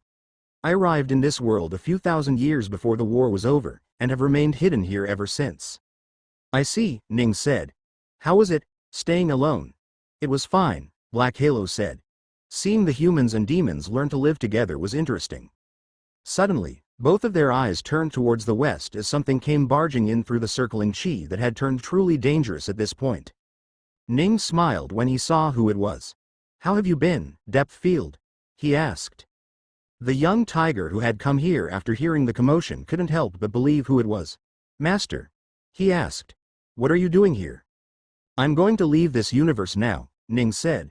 I said I would come to visit before I left, didn't I? Oh, you're leaving? The tiger asked. Yes, Ning said. The tiger's eyes moved around thinking of something. Ask him what you want to, Black Halo said from behind. He will accept. Ning gave a quick little annoyed look at Black Halo, knowing everything that was going to happen, but shook his head and looked back towards White Depth Field. Go on, what do you want? Ning asked. The tiger hesitated a bit. I want to see how strong you are. Oh, I didn't expect that. Ning gave an amused look. Sure, why not? Come attack me. White Depth Field was surprised at how easily Ning agreed to his request. Really? He asked. Of course, Ning said. Be careful though, I will hurt you. I can handle some pain, White Depth Field said and immediately started the attack. Ning had to do nothing and he was immediately winning. White Depth Field hurt himself every time he attacked Ning from up close. When he attacked from afar, it simply wouldn't affect Ning at all. Ning held back, but just enough so that it would hurt the tiger. He hit him just hard enough so that it would cause superficial wounds. The tiger bled all over, dyeing his white fur red, but he still fought Ning. In the end, Ning beat White Depth Field and dropped him to the ground.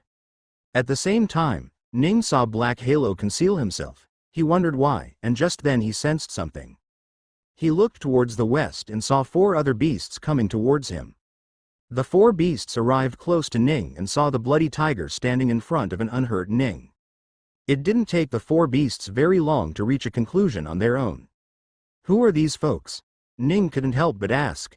A snake quickly flew next to White Depth Field and started healing him with his water skills. We came as soon as we could. Were you fighting all alone? He asked. Yes, I was, White Depthfield said. But he couldn't bring himself to say that it was just a normal bout, nothing serious. Who is that person? The bird asked from the side. Ning narrowed his eyes when he finally realized who these beasts were. Ah, they're from that land, he thought. He had remained in their world for 100,000 years, but he had only ever lived near the tigers. The snake, bird, and the rest were the other beasts from the world that Ning simply didn't bother visiting. They were of the same status as the tiger and were thus some of the most well-known families in the whole world. Before Ning could explain that he wasn't here for trouble, the beasts immediately started attacking him. Well, whatever, he thought and fought back. He didn't even try as much and the beasts were already getting hurt.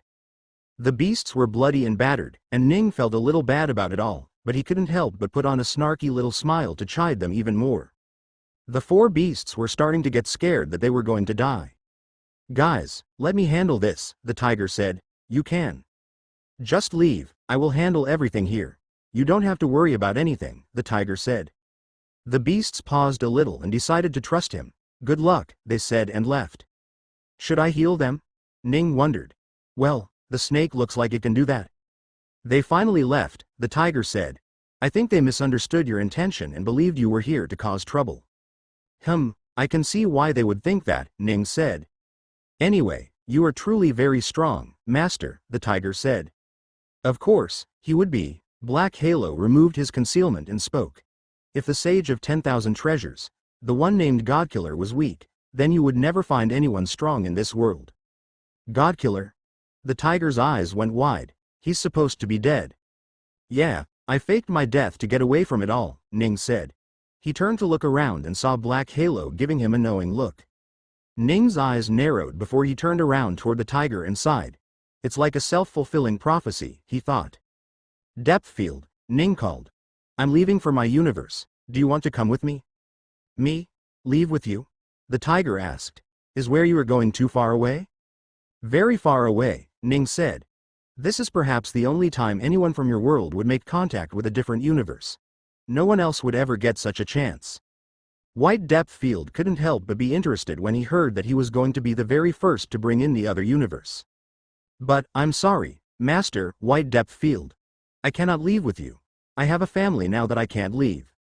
Ning was a little surprised at the refusal. He gave a side glance towards Black Halo, who showed no expression and sighed as he turned back. Of course, I wouldn't want you to miss any years with your family. Miss any years? You say it as if I will only miss a few years, White Depthfield said. Of course. I wasn't going to keep you on the other side always. I would just find you a way back if you went along with me, Ning said. Wait, I can come back? White Depthfield's eyes widened in unhidden glee. Ah, here's the future Black Halo was talking about, Ning thought. Yes, I can get you back. At most, you will miss about 10,000 years. Then I want to go, Master, White Depthfield said. You're fine now? Didn't you have some responsibility or something to this land? Ning asked. I always stayed low-key because I didn't want any responsibility anyway, White Depthfield said. You may not want responsibility over anything, but you will find the most important responsibility of this entire world thrust upon you, Black Halo said from the side. Well, then get ready, we will leave any minute now, Ning said. Wait, I need to tell my wives what I'm doing, White Depthfield said. Sure, but let's make it quick, Ning said. We only have a few minutes.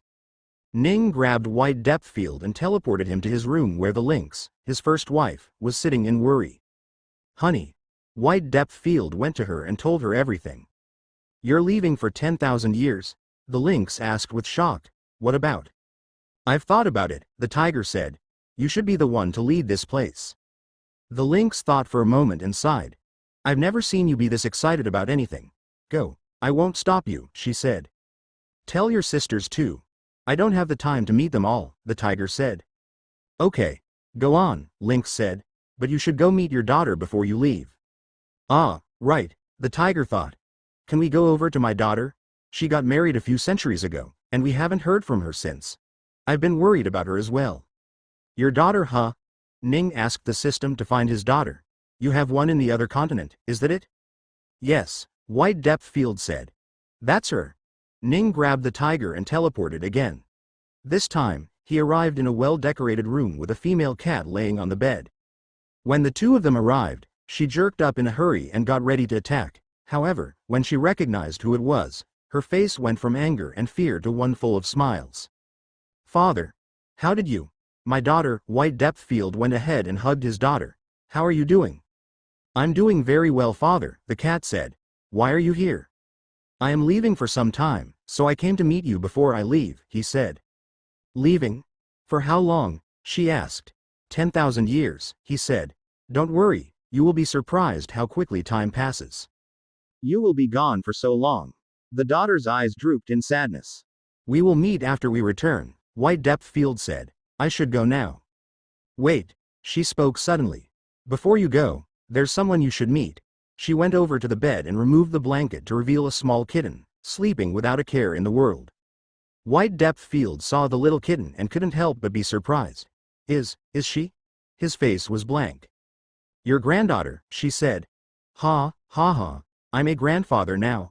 White Depthfield couldn't help but smile with a face full of year. Here, hold her. She pulled up the kitten with her chi and brought her next to White Depthfield.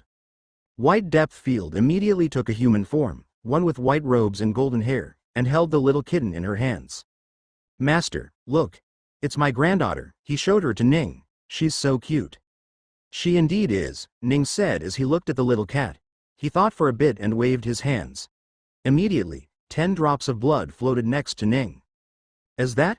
White Depthfield's eyes went wide. It is my gift to your granddaughter, he said and sent the blood into the little kitten. It will remain dormant in her until she starts cultivating. What's going on? The mother asked. Don't worry, it's fine, White Depthfield said. In fact, it's more than fine. Only he understood the severity of the situation that had just happened. If she wishes for it, this little girl will now have the power to become a great ruler, he said. Oh, the girl said. We should leave, Ning said. After a few more moments of looking at his granddaughter, White Depthfield gave her back to her mother. I will leave for now, but I will come back soon. With that, the two of them left and arrived back at the place with no chi. Don't change back to a tiger. I don't think the people of Earth can handle seeing a giant tiger like you roaming around. Okay, Whitefield Depth said. He turned towards Black Halo and said, I think I understand what you meant about me having responsibility thrust on me now. I saw my granddaughter. Black Halo shook his head. No, you don't. Ning reached into the space in him. Not the interdimensional storage space, but the empty space he had created with the space stones. That was where he had stored all the various space stones he had found in the last couple of 100,000 years. Until now, he had gathered so many that it was large enough to be twice the size of the space stones he had used. He brought one out from within himself and let the system use it. The system tapped into the space stone, empowering it to use the space within it to tear a hole in the fabric of space.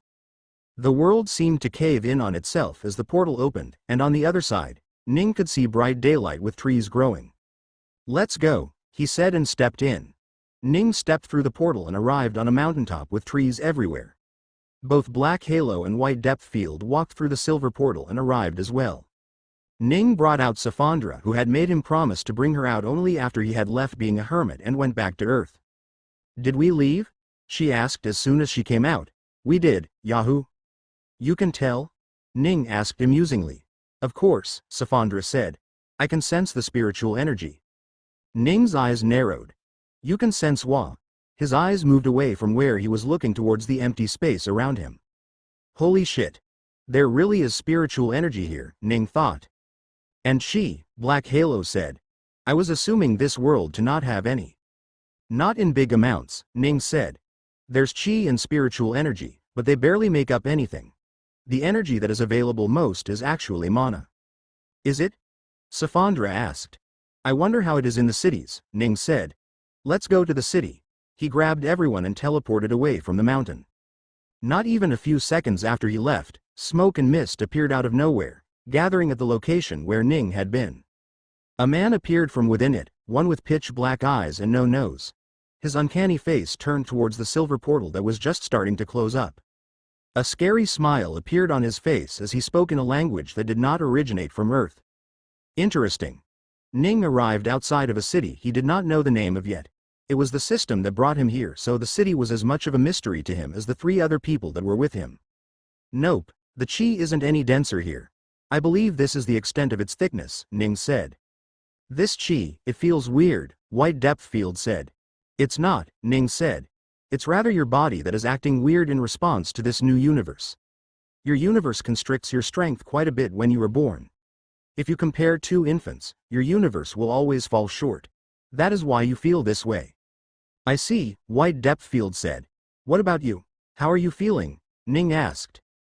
I can't divine anymore, Black Halo said with a face that wasn't happy or sad. You got what you wanted, be happy, Ning said. Make sure not to get cursed again. I won't, Black Halo said. Anyway, where are we exactly? Ning looked around. You are in Salt Lake City, Utah, United States. Oh, I'm in America, Ning said with a smile on his face. I remember being fascinated by this place as a child as they made it out to be the best country in the world. Let us go and see if there was any truth in my childish dreams. Pennsylvania, USA. A blonde-haired man in an official black suit and pants rushed through a hallway with a glowing electronic device in his hands that had some sort of stats showing all over it. He was freaking out for some reason as he hurried. The men and women that were walking in the hallway were forced to step aside as the man didn't care if he slammed into them as he ran. One of these times, he did slam into another man, tripping both of them. Hey! Watch where you're going, the other man shouted, but the young blonde-haired man didn't respond. Instead, he moved his hands around for the glasses that he had dropped and put them back on. The device he was carrying was not far away from him, so he quickly grabbed it and stood up to run away. He didn't even apologize to the man he had knocked down. The hell is up with him today? The man wondered and went back to his own job.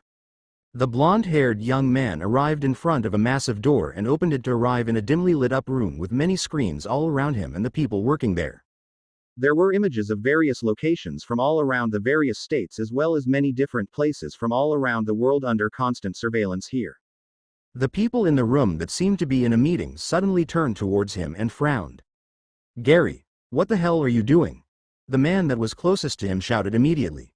This is a classified meeting. Get the hell. A dungeon. Gary spoke before the man could finish his words. What? The man was confused. Gary was winded from running so much, so all he could do was breathe heavily while he handed over the device in his hand to the man in the room. The man looked at the screen and his eyes went wide. He turned to look towards the rest of the people with a shocked look on his face. What is it? One of them asked. Gary spoke from behind. 5 minutes ago, our systems detected a spatial anomaly in Upper Utah.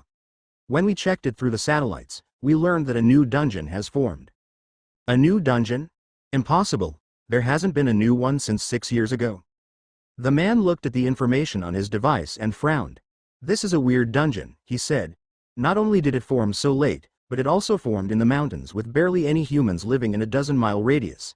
That goes against everything we know about dungeons. It is indeed weird, sir, Gary said. The man did not hesitate. Find the best hunters we have, tell the apostles to prepare, and send a preliminary party over to the mountains. I do not want this to turn into a dungeon break.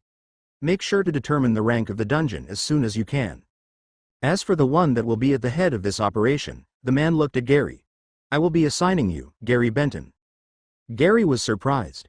Me? This is where you're from, Ning? Safandra asked as she looked at the tall buildings and massive roads. She was curious about the metal vehicles swishing past her on the road while Ning and the others walked on the sideway. I am? No, I was. I don't know. My life here was short-lived and I died here before being reborn on the planet Kumia. As for whether you call that my home or this one, you can choose on your own, I suppose, Ning said. They say your home is where your heart is, Black Halo said from the side. Where does your heart lie, senior? My heart? Ning paused. The obvious answer was Ely, but then he couldn't toss away the memories of his parents just like that. It's complicated, he said and didn't elaborate. Instead, he put on a happy face and found a place. Hey, you guys want to eat something? I remember seeing ads for burgers and fries long ago. It's supposed to be amazing. Food? Does it have meat? White Depth Field asked. There's cooked meat, Ning said. I won't consume cooked meat. They lose their flavor after being burned, he said. I wish to try out the delicacies of this world, Black Halo said. Great, Ning said. You will both be eating then. Ning took them into a burger joint and ordered some fries and burgers for themselves.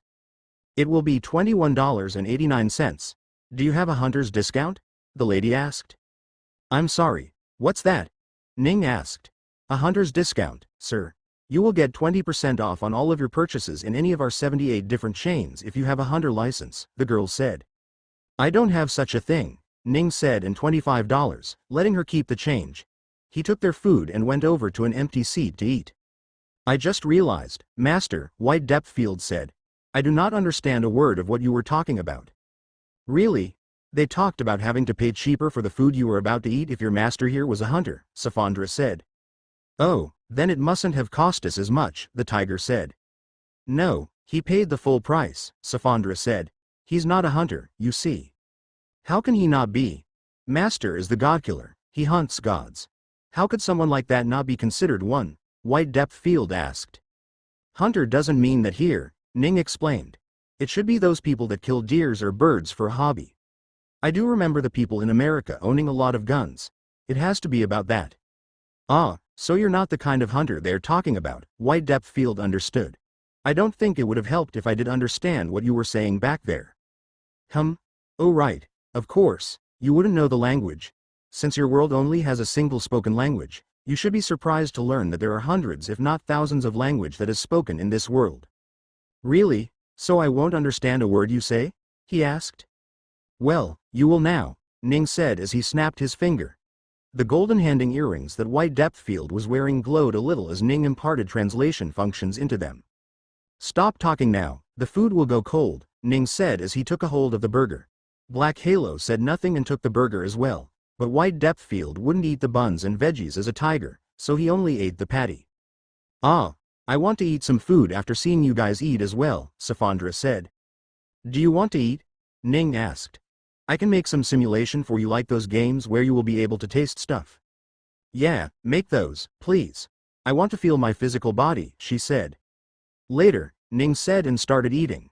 He took a single bite out of the burger, expecting it to be the food of divinities, one that could rival the best of foods that were cooked using heavenly treasures.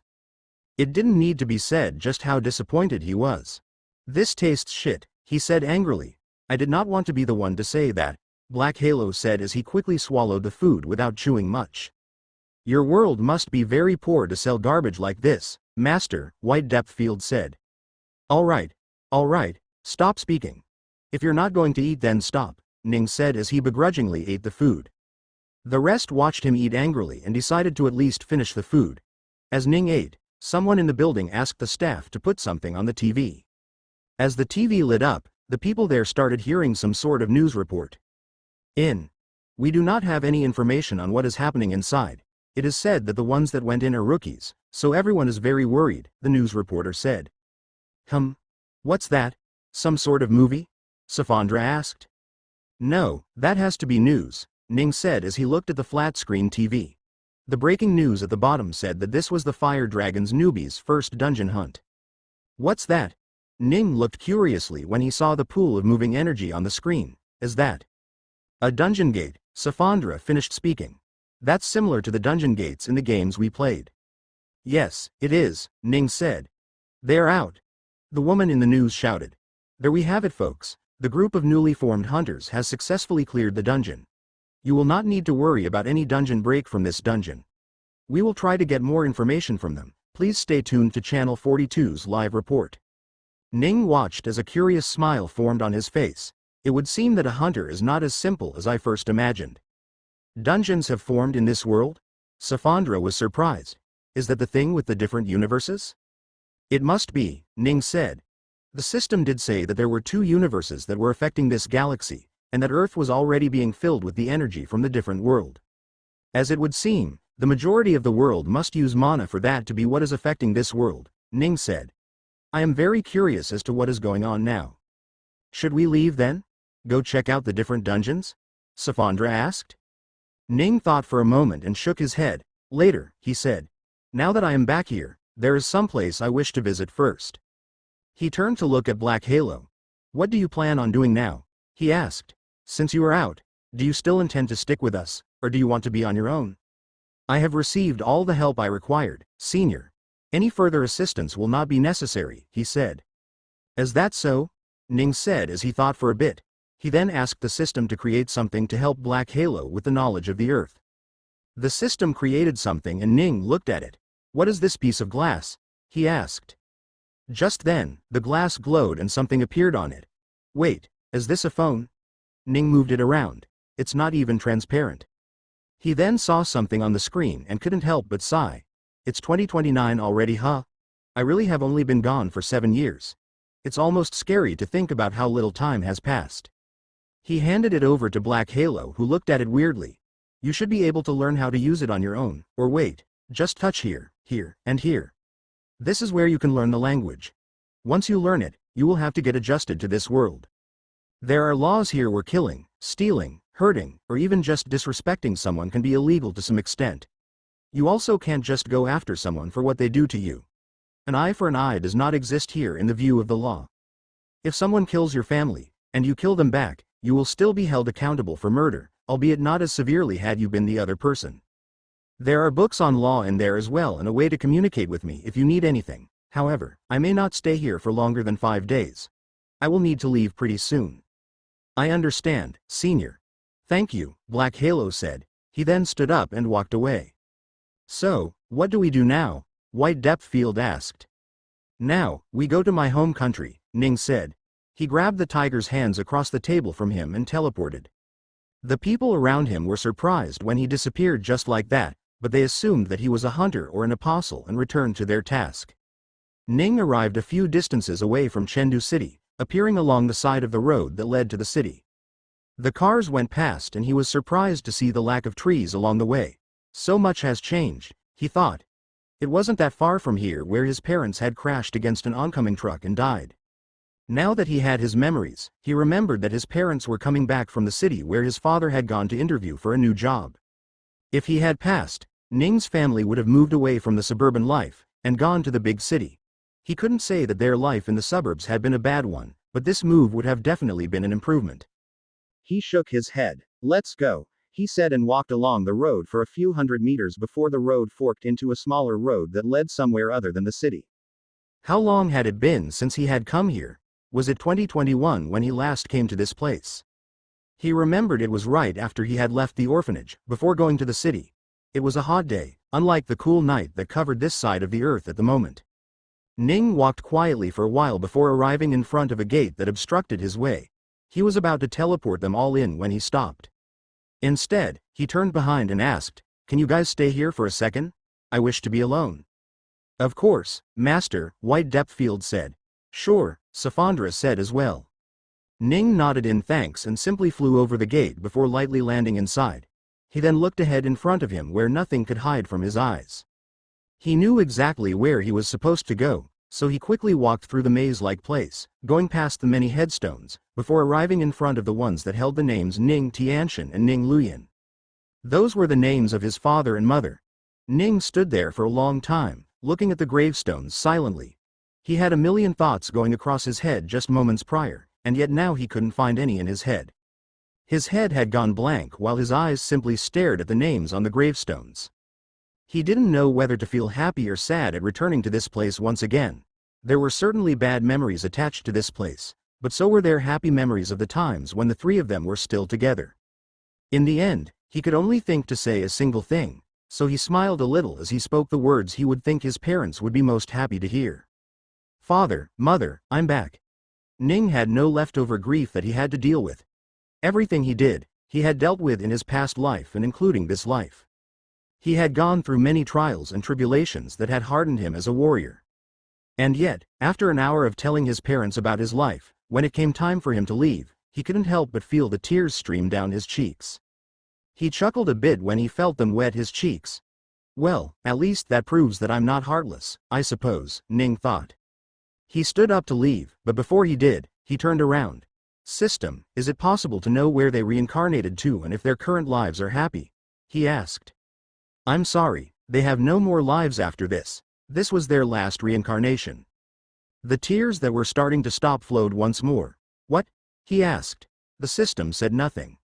"Are you saying that them dying in such an unfair way was the last life they ever lived?" he asked. Rage was starting to fill his heart at the moment. "I'm afraid so." Ning was getting only angrier when the system said something else that made him even more angrier. Because of the influence of the many worlds, their souls could not pass away to the realms of souls smoothly, and due to the complications they suffered, their souls were rejected, forcing this life to be their last. Goddammit! He shouted as he slammed the ground with a force that put cracks all over the surface. He had fortunately slowed down at the last moment, or this whole side of the planet would have been destroyed due to various earthquakes and tsunamis from his slam. He was just that strong at the moment. Still, his anger did not disappear. How could it? After all, if the universes were coming together, there was nothing left for him to place the blame on. All he could do was blame fate, and that was as useful as trying to collect water in a net.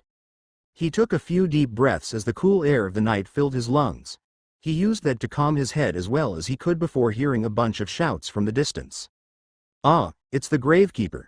Let's leave," Ning said before teleporting away. He arrived back in front of White Depth Field and Safandra, who were waiting for them. Safandra looked at him with warm eyes. "You were visiting your parents' graves?" she asked. Ning looked at her weirdly. "How did you know that? Did you spy on me?" he asked. "Did you forget? I hear everything that goes on between you and the system," she said. "Ah, right. Yeah, I was visiting their grave, and I'm done visiting them. We can leave now," he said. "Let us leave then, Master. I wish to see more of this place known as Earth," White Depthfield said. "Yeah, let's go," Ning said. He created a rather normal-looking car and gained knowledge on how to drive them. Once he did, he let White Depthfield get in and drove it onto the highway before going toward the city. Along the way, he would see many moving advertisements about products that were endorsed by hunter guilds. That only made Ning more curious about the current situation of this world.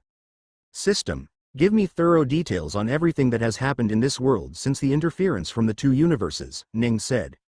"Understood." In 2023, a little more than a year after Ning's death, a white portal appeared in the center of Manila City, in the Philippines. People were curious as to what it was, but no one could tell for certain. The government in the Philippines as well as many other countries sent their best researchers, but they learned nothing. The world wanted to learn more about this random occurrence and was gathering a task force to go through this portal when another portal appeared in Pateros in the Philippines again. Before anyone could make sense of what was happening, another one appeared in Mandaluyong, in the Philippines again. People wondered what was so different about the Philippines for it to have 3 random portals appear within the same month. The world focused its eyes on every other city in the Philippines, expecting another portal to open somewhere. However, the next portal opened in Iraq in the city of Baghdad. This threw humanity for a loop until the next one opened in Mumbai, India. Then Bangladesh, the Philippines again, Haiti, Israel, and many other countries had these portals appearing one by one in quick succession. It was only a full 3 months after the first portal opened that someone managed to figure out the reason for where the portal was opening. It turned out that the portal opened in the place with the densest population when going by area. As soon as the knowledge moved around, people noticed that the portals were in fact following a pattern of appearing in the place with the densest population. But of course, the portals continued appearing for almost an entire year, sometimes appearing in the same city multiple times. As a result, most of the cities in the entire world were now covered in the random portal of swirling energy. People tried everything they could, from using machines to animals to humans. But nothing worked. Living flesh could not enter, and that non-living never returned. Exactly 400 days after first appearing, all the portals in all the various cities opened at once, and they spewed out monsters. This was an incident that would later be known as dungeon breaks. The monsters were weak, not even as strong as a wolf. However, they had the power of numbers with them as they trampled the cities in their footsteps.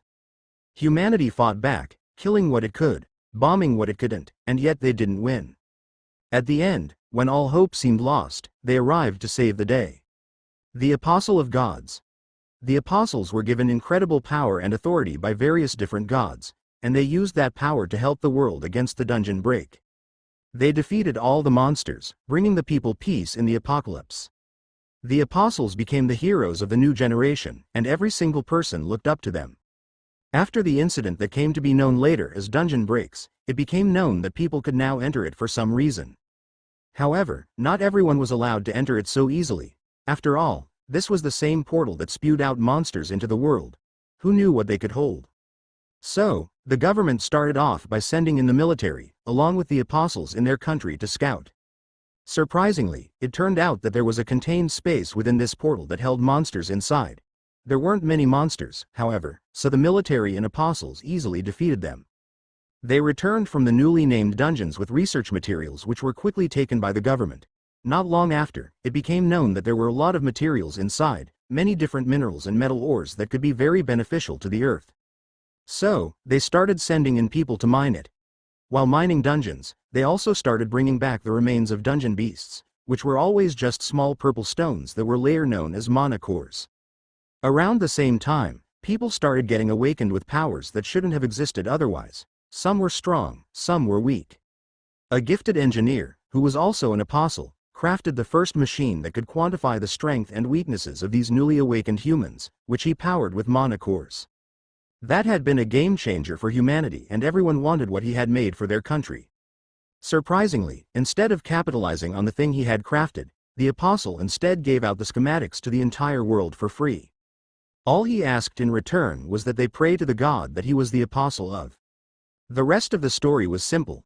More and more people started gaining power, and the government found that it needed to step in to manage them. Now, there was a division for hunters in every country who either worked for the government or worked for private guilds who still had to work together with the government for everything. As for the apostles, they were usually so strong that they were either the head, the vice head, or just solo contractors for the government.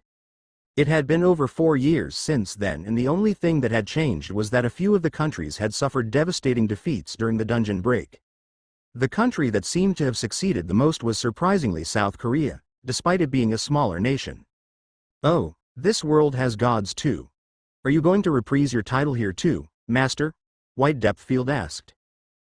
No, Ning said as he didn't give much thought to what he was saying.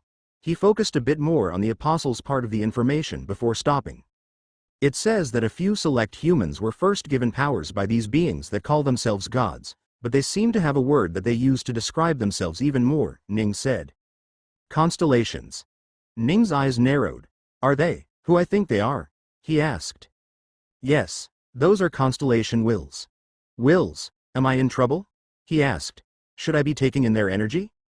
The energy does not belong to them, so you are fine. Explain a bit more about constellations, Ning said. Constellations, as the name suggests, are wills formed of a collective group of stars that stay together in the eyes of distant worlds. When enough worlds view them as something singular, if any of the worlds in the constellation stars have a planet with an origin, they form a constellation will. However, because they were formed with thoughts from outside worlds, they never actually have any powers in their own worlds. When the distant worlds that did give them form start to disappear, so do they. So, most of the time, the constellations go out of their way to search for new planets and have the beings on that planet take notice of them. It does not matter whether they take notice of them directly, or simply remember their existence. As long as the beings with souls keep them in their memory, the constellations can continue their survival. Also, since they always operate outside of their own system, the energy of those worlds is harmless to a host of the energy system, as it is never under the control of the constellations. I see, Ning said. So I am safe for now. He drove the car as he gave the information some thought. So, the constellations are trying to appear as a savior so that they can continue their survival. Huh? Calling themselves gods sure is a way to make people remember you. Still, how many constellations are there exactly that are operating on Earth? Ning asked. There are as of yet 144 constellations that are operating here. Holy, that's a big number. How many apostles do they have again? He asked. There are about 500 apostles in the entire world, but they all belong to about 90 constellations. Ning's eyes narrowed quite a bit. That math doesn't add up. What about the other 54 constellations? Do they not want publicity? He asked. They do, but they are biding for their time. For what exactly? Ning asked. For the dungeons to be done with filling Earth with mana. Then, the dungeons will forever turn into portals to the other universe, letting in beast after beast to terrorize the humans. What? What would that achieve? Don't they need the humans? Ning asked. No, they only need the humans to keep them in their memories. Whether they do it by helping them or harming them, it is entirely up to a constellation's will. So if the humans die, but they learn of them before they die, that still works? Ning asked. To a certain extent, yes, they care more about the souls that recognize them than anything. The negative emotions of the people are quite powerful and let them survive for a little longer than if the same amount of people simply thought of them nicely. Wait, from what you're saying, it just sounds to me like it's better in their interest to keep the humans safe and have them remember forever, Ning said. Normally, a constellation continues surviving in two ways. They either help the beings with souls and get remembered by them, or they rule them in fear and then get remembered by them. However, the situation on Earth is different. There is no one constellation, but 144 that want a piece of it. As such, they realized that not all of them could do the same thing. The portals were forming to another universe anyway, so they could help them. But if they did so, it would be hard for the humans to remember all 144 of them. They could at the start, but then they would have to continue being popular to constantly remind them that they were one of the ones that needed to be remembered. As such, a few of the constellations decided to take a different approach. Instead of helping the humans, they decided to terrorize the humans. No matter what, they simply wanted to be remembered after all. They have a higher chance of failure due to their low number, but if they succeeded somehow, they would have hit a jackpot, Ning said. I see. So they are indeed capitalizing on the dungeons and cooking up a plan to bring their names to the forefront at once. Yes. Do we need to be concerned? Safandra asked. No, not really, Ning said. For now, let's just get to the city and see how it has changed. Ning drove all the way to Chengdu City and saw the many billboards with various apostles on them. Each one of them had their god's name in the advertisements too. He saw the various tall buildings that he didn't remember being there. He passed by a zoo and turned around to look at it. That's the zoo where I used to work, Ning told the two in the car. That was also where I died before reincarnating. Do you want to go in and see? Safandra asked. Well, Ning stopped the car. Maybe just a quick look. Do you want to come? Sure, the two of them said. Okay, it's nighttime, so the zoo must be closed. We will have to fly over, Ning said and quickly entered. He concealed himself with chi and so did White. As for Safandra, she didn't need to conceal herself with how easily she could hide in the dark. Ning went through the zoo from above and arrived in the cage that housed the zebras. Which one killed me? Ning asked. The zebra that killed you have already died. It died during the dungeon break 5 years ago. Ah, is that so? Ning said with a sad face. Well, what can you really do? The group left and went back to the car, driving away once more. It's only been 7 years since you left. Don't you want to meet your friends? Safandra asked. Hee, I don't have any friends, Ning said with a smile that was clearly self-deprecating. Why? Were you bad at making friends? Or were you just the type of kid that liked to stay alone? Safandra asked. Neither, Ning said. I wasn't very outgoing, but I still liked having friends. I did have some friends before my parents died, but after that, I was sent to the orphanage and I could no longer talk with my friends from before.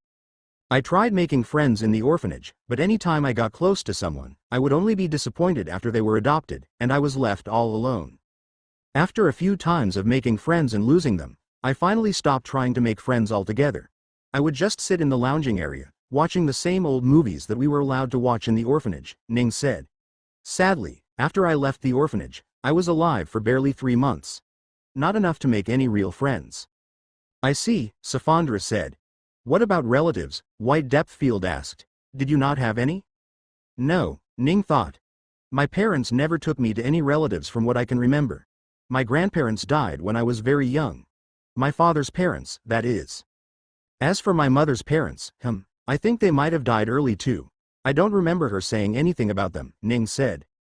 What about uncles or aunts? Or even just cousins? Safandra asked. Stop asking an orphan such questions, Ning said. System, can you show me my family chart for up to 2 generations ago? The system immediately gave him a chart of his family tree. Ning saw him being connected to his father and mother, who were born into 2 different couples. Ning saw the status of every single one of them as well. His father and mother were dead and so were their father's parents.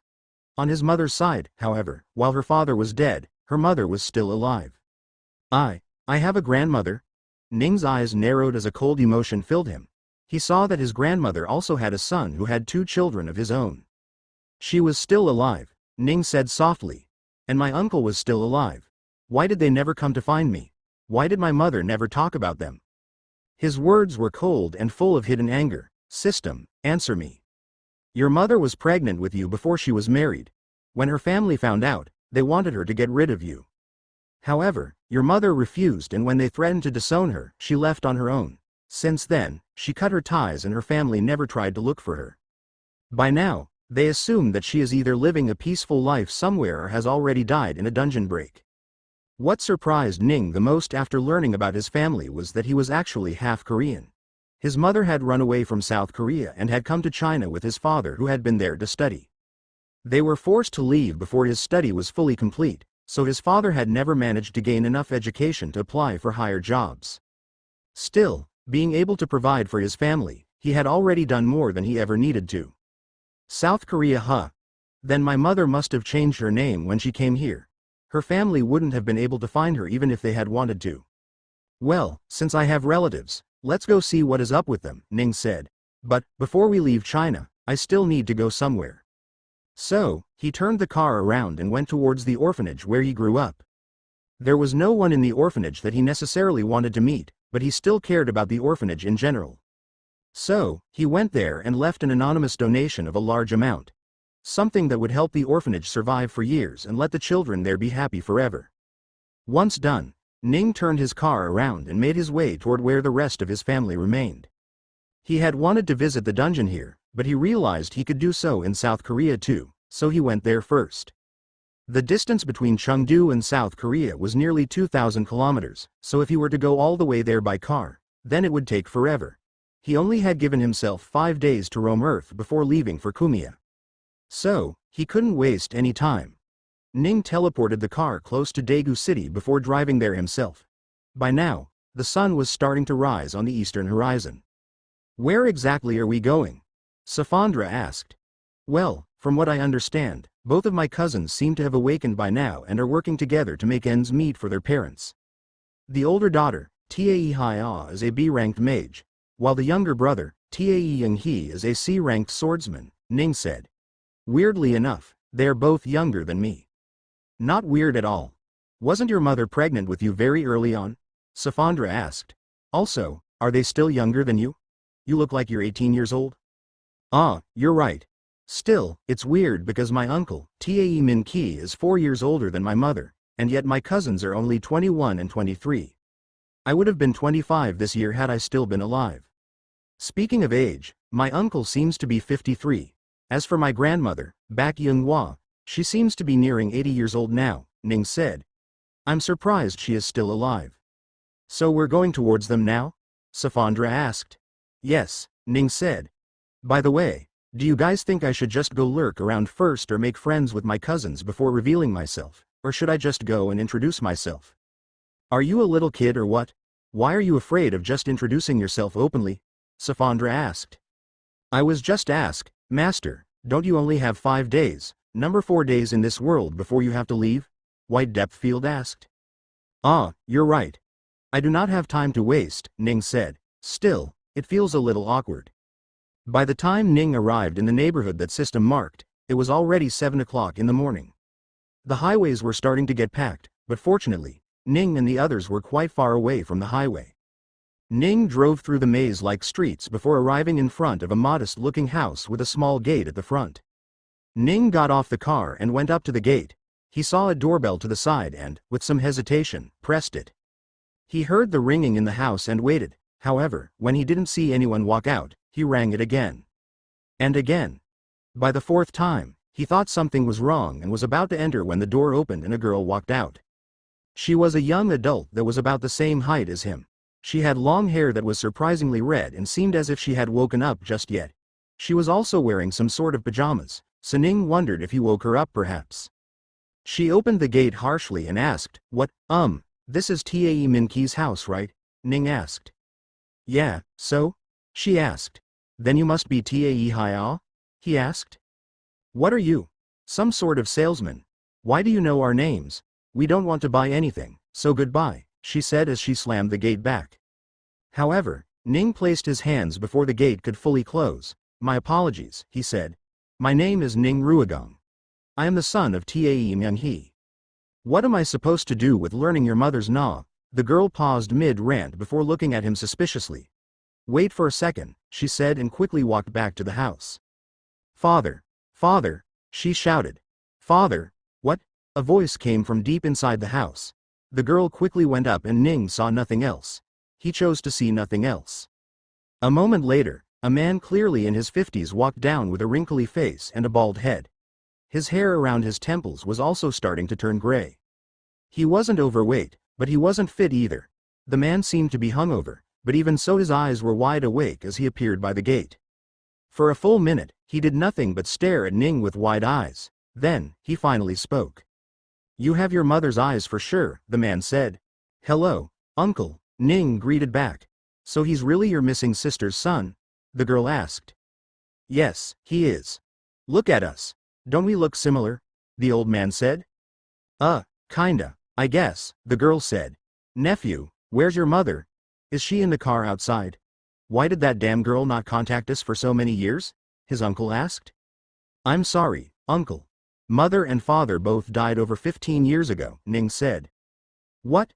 The old man's happy face suddenly lost all expression. The girl also couldn't help but show a surprised expression. "Your mother, is she really?" the old man asked. "Yes," Ning said. "How?" "A car accident," Ning replied. We thought she might have died in the dungeon break if anything, but to think it had been so much before that." His uncle shook his head as his eyes filled with tears.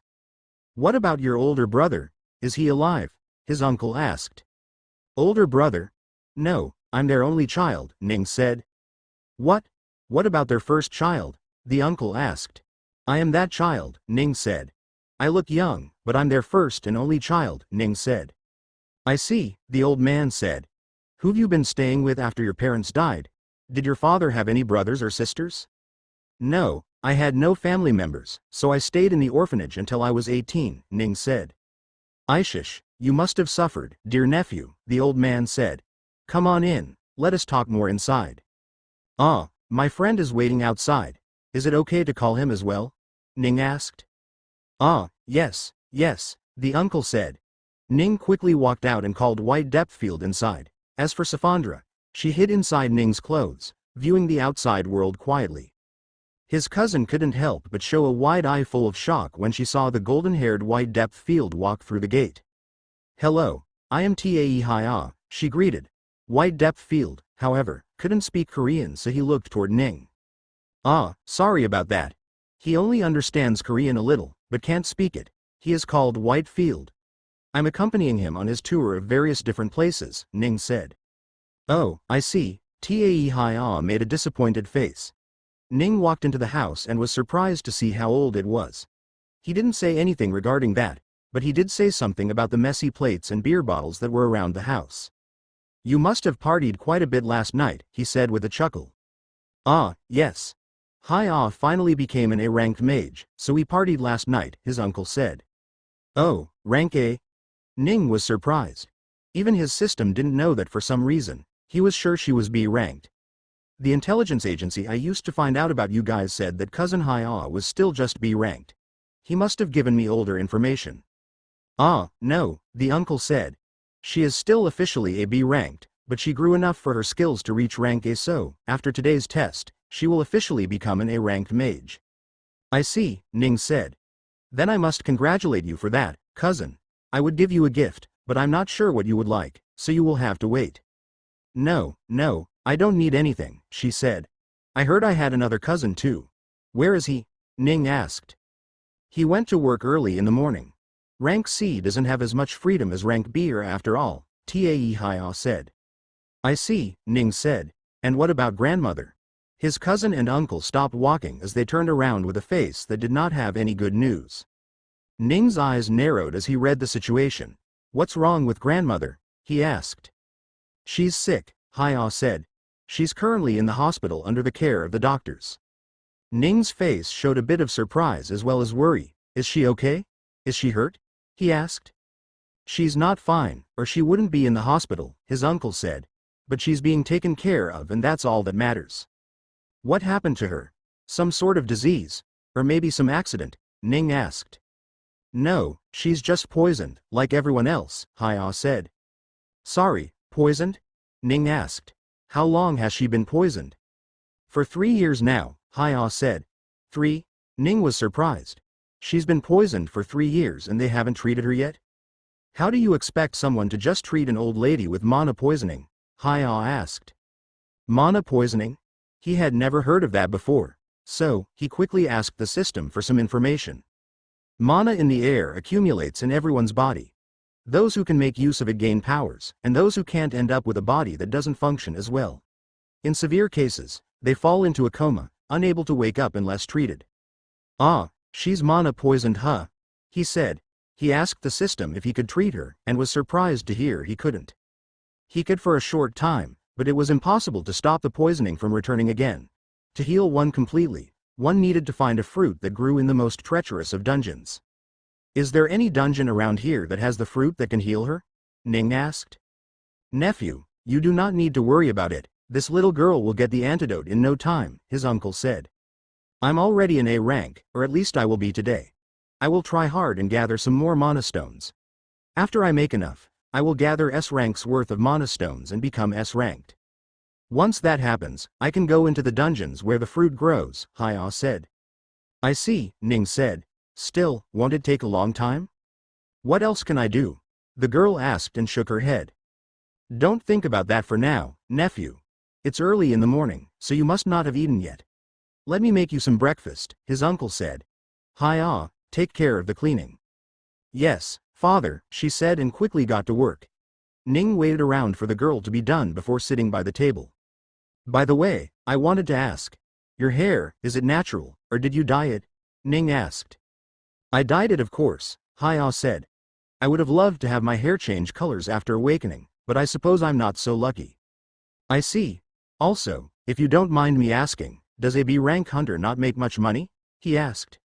We do make enough, she said, but I need to take care of grandmother, so I end up not spending most of the mana stones I get from a dungeon hunt. I see, Ning said. I would love to enter one of these dungeons. Are you a hunter? She asked. I am awakened, but I'm not officially a hunter, Ning said. I am, right? He asked. Yes, but your case is unique. Unique how? Ning asked. While Ning started talking with his system, Haya brought out her phone to try and converse with White Depth Field. Unfortunately for her, however, none of the apps on her phone could translate what White Depth Field would say. In the end, Ning had to intervene and help translate. Tae Haya was practically infatuated with White Depth Field's incredible look and physique, so much so that Ning had to tell her that he was already married. When she learned that, she was very disappointed. His uncle returned with some breakfast a few minutes later and they ate together as they talked. His uncle asked various different questions like where he was staying and what he did for work. Ning remained as vague as possible but made it sound like he was looking for some new opportunities at the moment. Oh, and how long will you be staying in Korea? He asked. As long as I need to, Ning said. I don't have any plans of staying in any specific place anyway. Oh, then you must stay in South Korea, his uncle said. You can do that, right? Sure, Ning said. I don't see why not. I have some small business to take care of away from here, but once I return, I can think about staying. Oh, what sort of business? Haya asked. I need to go get my wife, Ning said. Oh, you're married? She asked. Master, you're married too? White Depth Field looked at him with surprise. Oh, didn't I tell you yet? Ning looked at White Depth Field before turning back around. Yes, I'm married. She's foreign, so she's in her country at the moment. I will have to go get her, Ning said. Oh, a foreign wife, huh? You really did quite good for yourself, nephew. Your parents would certainly be proud, his uncle said. They talked for a while longer before Haya stood up to go get dressed. She was to become an A rank today, so she was very excited. Ning wanted to see how that worked as well. Cousin, can I come with you as well? I want to see how the ranking system works, Ning said after Haya walked out after being dressed. She was dressed in an official governmental outfit with a black suit and white shirt underneath. Her bright red hair contrasted with her outfit, giving her a hint of uniqueness that would help her stand out even in a crowd. She looked toward Ning after hearing his question. I don't think you're allowed to go in there just because you want to, she said. You can't even wait around there, Ning asked. No, you can do that, she said. But the actual testing happens way inside where the regular folks aren't allowed. Even other hunters aren't allowed unless you're there to get tested. Oh, Ning thought. Then I can go in if I was to get tested too? She looked at him with a weird expression. You want to get tested? She asked. Yes, Ning said. I've never officially become a hunter, so I'm also quite interested in seeing how it all goes. Okay, I guess, she said. Do you have a car? We can go in mine, Ning said. Sure, I don't have one, so that is easier for me, Haya said. Let us go then, Ning said and stood up. Uncle, I will see you later. White, let's go. Yes, Master. White Depthfield stood up and walked out of the house. They then got into the car with Ning driving it and his cousin sitting next to him. White sat in the back. As for Safandra, she was still hiding inside Ning's clothes. Once they were all in, Ning started the car and they were all on their way. 5 major guilds? Ning asked. He was trying to learn about the current situation in South Korea when it came to hunters and dungeons. There's the Neo Warriors Guild led by Park Hung-jae, the Frost Empire Guild led by Lee Kuan-yew, the Silver Star Guild led by Ya Soo-yun, the White Devil Guild led by Kim Min-soo, and finally the Young Korean Guild that Bai Sang-wook leads, she explained. All 5 of them are SSS-ranked individuals since they are all apostles after all, she said. I see, Ning said. There's so much to learn in this country. I should have given more thought to what was happening here. I'm more surprised you were able to go on with life here without learning about any of it. I swear you can't go an hour without people talking about one of the 5 guilds. Especially the White Devil Guild since it's located in Daegu City, she said. I must have unconsciously ignored everything since it was mostly vacation for me, Ning said. But, I'll keep my ears open for now. I don't think you have to worry much about that, she said. I don't see how learning any more will really help you. I will still keep my ears open, Ning said. By the way, do you have a Korean id? I completely forgot that you were Chinese for a second there since your Korean is so good, Haya said. Ah, I do, Ning said as he pulled out a Korean citizenship card. His system had already made him one for every country as soon as he had come to Earth, so he could freely show it off. Oh, that looks new, she said. Yep, I made it just a few days ago, Ning said. Haya gave the directions and Ning drove through the unfamiliar roads. So, you don't work for any guilds, right? Ning asked. No, I work for the Department of Dungeon Defense, she said. So technically, I'm a governmental employee. My little brother, Tae Young-hee, works for a small guild known as True Dawn Guild, which has an A-rank leader. Does a government job pay well? Ning asked. No, a private guild usually pays about 50% or higher than the government does, she said. I'm surprised you are still working for the government then, Ning said. Did you get rejected from the guilds? Tae Haya remained quiet for a bit, unable to answer the question since the answer wasn't as easy as one would think. Ning waited for her to answer, but it never came. I'm sorry if I'm intruding on some personal matter. You can tell me off if you feel uncomfortable, Ning said. No, it's fine. I just don't want to talk about it, she said. Okay. Then we can talk about something else, Ning said and started asking about various other questions about hunters, apostles, and dungeons. By the time they arrived at the Department of Dungeon Defense, Ning felt like he knew a lot about everything. He took the car to the parking area and left. Should we go in now? He asked. What about him? She asked. Let's see, Ning thought for a moment. I know. Ning quickly asked the system to help with more translation features and added them to his earrings, which allowed White Depthfield to speak to anyone now. There you go. You should be able to talk to anyone now. Just listen to what it says and repeat it. Here's some money for you to spend, and if you encounter any trouble, don't act on your own. Or even if you do, make sure not to hurt anyone involved. Try your best to solve the problem without any violence, Ning said. Okay, Master, White Depthfield said and left from there.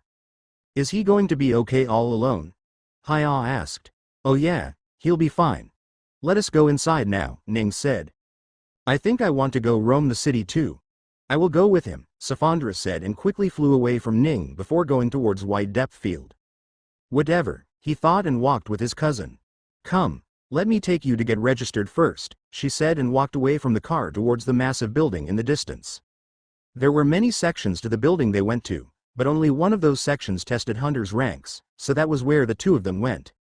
Ning looked at all the government figures that were working and was surprised at just how many there were here. He saw a group of people in white suits with devil embroidery on their backs and knew that they were members of the White Devil Guild. Why are the White Devil Guild's people here? Ning asked.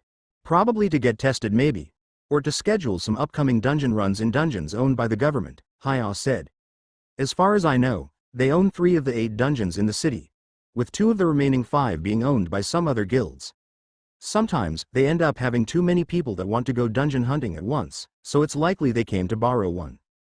Although, Haya said as her eyes moved towards the White Devil Guild members that walked towards the testing area. Sometimes, the guild has their people test themselves repeatedly. That is most likely what is happening here. Oh, why would they need to be tested repeatedly? Ning asked. Certainly not to be tested, Haya said. They come to scout for new potential members. Since they aren't allowed inside without being in line for testing, they have to do this. Oh wow, doesn't the government ban these people from repeatedly taking tests? Ning asked. No, they still have to pay for it, so it's a good source of money. After all, if a person is truly worthy of being scouted, they would usually send their reports to various guilds to try and join on their own, she said. The only reason they even scout is to get to the person faster than other guilds. I see, Ning said. They quickly registered and Ning was surprised it cost him 100,000 won just to register for a test. He didn't know how much that was worth in value, but that certainly sounded like a big number. They quickly entered the testing room and Ning was surprised to see a massive room holding nearly 50 people in it already. Wow, so many people, he said softly. People awaken all the time, so they come and test. Other than that, most are repeaters, and not to forget scouters, Haya said. Let's just wait for our turn. Ning sat down and watched how the testing was done. One woman walked to the front and had to place her palm on a crystal ball-like device that showed a set of digits on a screen nearby. There were 3 types of stats that were shown on the screen. They were strength, speed, and mana. They were all ranked from E to A, which then upgraded to S, SS, and SSS. The woman who tested had C for strength and speed, but B for mana. So, she was a potential B-ranked hunter. All she had to do was now prove that she could use that mana in a dungeon, which she tested away from the main hall. Ning didn't know what happened in the other room, but he could hear her perform some sort of wind magic, and could even hear the judges inside agree that she was fit to be a B rank. While the woman was away, another man was tested who had B-ranked strength and B-ranked speed with C-ranked mana. The man unfortunately was already a B-ranked hunter, so he had to return without any result. He had assumed he had reached a rank by now, but he was sad to find out he was not. The woman from before walked back out and was immediately announced to be a B-ranked hunter. Before the woman could enjoy her own new rank, nearly 5 different men and women walked up to her to ask her to join her guild. The woman wasn't mad at all. She was excited and quickly went along with one of the guild members. One by one, the rest of the people were tested as well until it was time for Tae Haya to test as well. Haya walked to the front and placed her palm on the crystal ball that tested her stats. Ning was curious, so he moved a little forward to see what she showed. Strength. B. Speed. B. Mana. A. Huh. Not bad actually, he thought. The surrounding crowd immediately went into a frenzy, mostly from the scouters who saw a guild-less person get an A rank in any of the stat. In a mid-tier guild, she would definitely get a spot in the main party without a doubt. As for something like the White Devil, she had a good chance of making one of the newbie parties as long as her skill was good enough. Now, the scouters just had to hope that she passed that part of the test. Ning left behind an illusion of his and teleported into the room where the testing was happening to see how it worked. The testing room was larger than he had imagined, and the judges were staying on the upper floor and watching from the balcony. Haya stood in front of a metal contraption that was humanoid in shape but had no distinguishing features. Your mana is a rank, so use any skill that you can, the judges said. Haya nodded and put her hands before her. Suddenly, a magic circle formed in front of her hands as she shot out something small and bright. Ning saw some sort of fire-like bolt of energy strike the metal puppet in the chest. To his surprise, the puppet took absolutely no damage at all. However, it took enough damage for the judges to take note of how she did. Next, balls will fall from the ceiling and they will be targeting you. You can attack the target again, but only 5 seconds after we begin, and before 10 seconds have passed, the judges said. Begin. Haya's eyes shot up as she saw the various colored plastic balls fall from the ceiling. There were maybe 2 or 3 seconds, and they were effortless to dodge as they didn't bounce around much. However, it was a bit hard to concentrate on her spell as that required a great deal of focus, and focus was something he couldn't afford at the moment. Still, She focused as much as she could while dodging the various balls and shot another projectile of volatile energy at the puppet. Once done, she dodged the balls for 2 more seconds and was done. Great, now a final test, the judges said. As they spoke, 5 more puppets appeared out of nowhere. Attack them all at once. As long as your damage is higher than B rank, you will pass. Hi-Ah nodded and prepared her attack again. A magic circle formed on her hands, a different one from before. Just as it appeared, lightning struck forward, branching into various tendrils. There were 6 main tendrils and they all attacked the various puppets directly, burning them red hot, but not damaging them more than that. Great, the judges said. You've passed, you may leave. Hi-Ah nodded and left the room. Ning left as well. He arrived back in his place and his illusion disappeared with none the wiser. The moment Hi-Ah walked out and was announced to have passed, the scouters immediately hounded after her. However, it seemed that Hi-Ah had absolutely no intention of joining any of them, so she flat out refused. A few of them still tried to follow after her just in case she changed her mind, but they scurried away once she threatened to beat them. Congratulations, but this was a given I suppose, Ning said. Thanks, she said with a small smile. Your turn isn't up yet? She asked. We seem to have registered mine a little late. We will still have to wait a few minutes longer, Ning said. That's fine. Once we are done here, I can take you to visit grandmother, Hi-Ah said. I'm not sure if that will be possible or not, Ning said. Huh, why? She asked. Ning didn't answer. Instead, he simply asked, do you have some sort of hatred for these guilds by any chance? No, he didn't want to bring it up. Speaking out loud something so pessimistic felt wrong for her. You don't have to answer if you don't want to. I just wanted to know if you would be uncomfortable if I joined any guild, Ning said. He looked towards her to see her emotion, however, she didn't show anything. Oh, you can join if you want to. I don't mind. My brother is already working with a guild, so I have no bad feelings about anyone working with guilds, she said. I see, that's all I wanted to know, Ning said. Hi-Ah looked at him curiously, wondering why he wanted to know what he had asked. But, she quickly found it hard to care about as the time she had to spend here waiting for his turn to come around was quite enormous. Finally, after nearly an hour, Ning's name was called. The people around him looked at him weirdly as the name being called out wasn't Korean, but rather Chinese. Ning walked through the staring men and arrived in front of the crystal ball that would tell the world about his stats. He thought for a moment. What exactly would this device figure out about him? Would it figure out everything about him or only the part that was affected by mana? But then, he had been on Earth for no more than 7 or 8 hours at this point, so he wasn't even sure how much mana he had gathered. Should he actually hide his stats by any chance? Was there even any merit to hiding his stats at all? Why should I even bother? He thought. Besides, I need to find the fruit that can heal mana poisoning. With that in mind, Ning placed his palm on the crystal ball and felt the energy flow through him. In mere moments, it would reveal all of his secrets.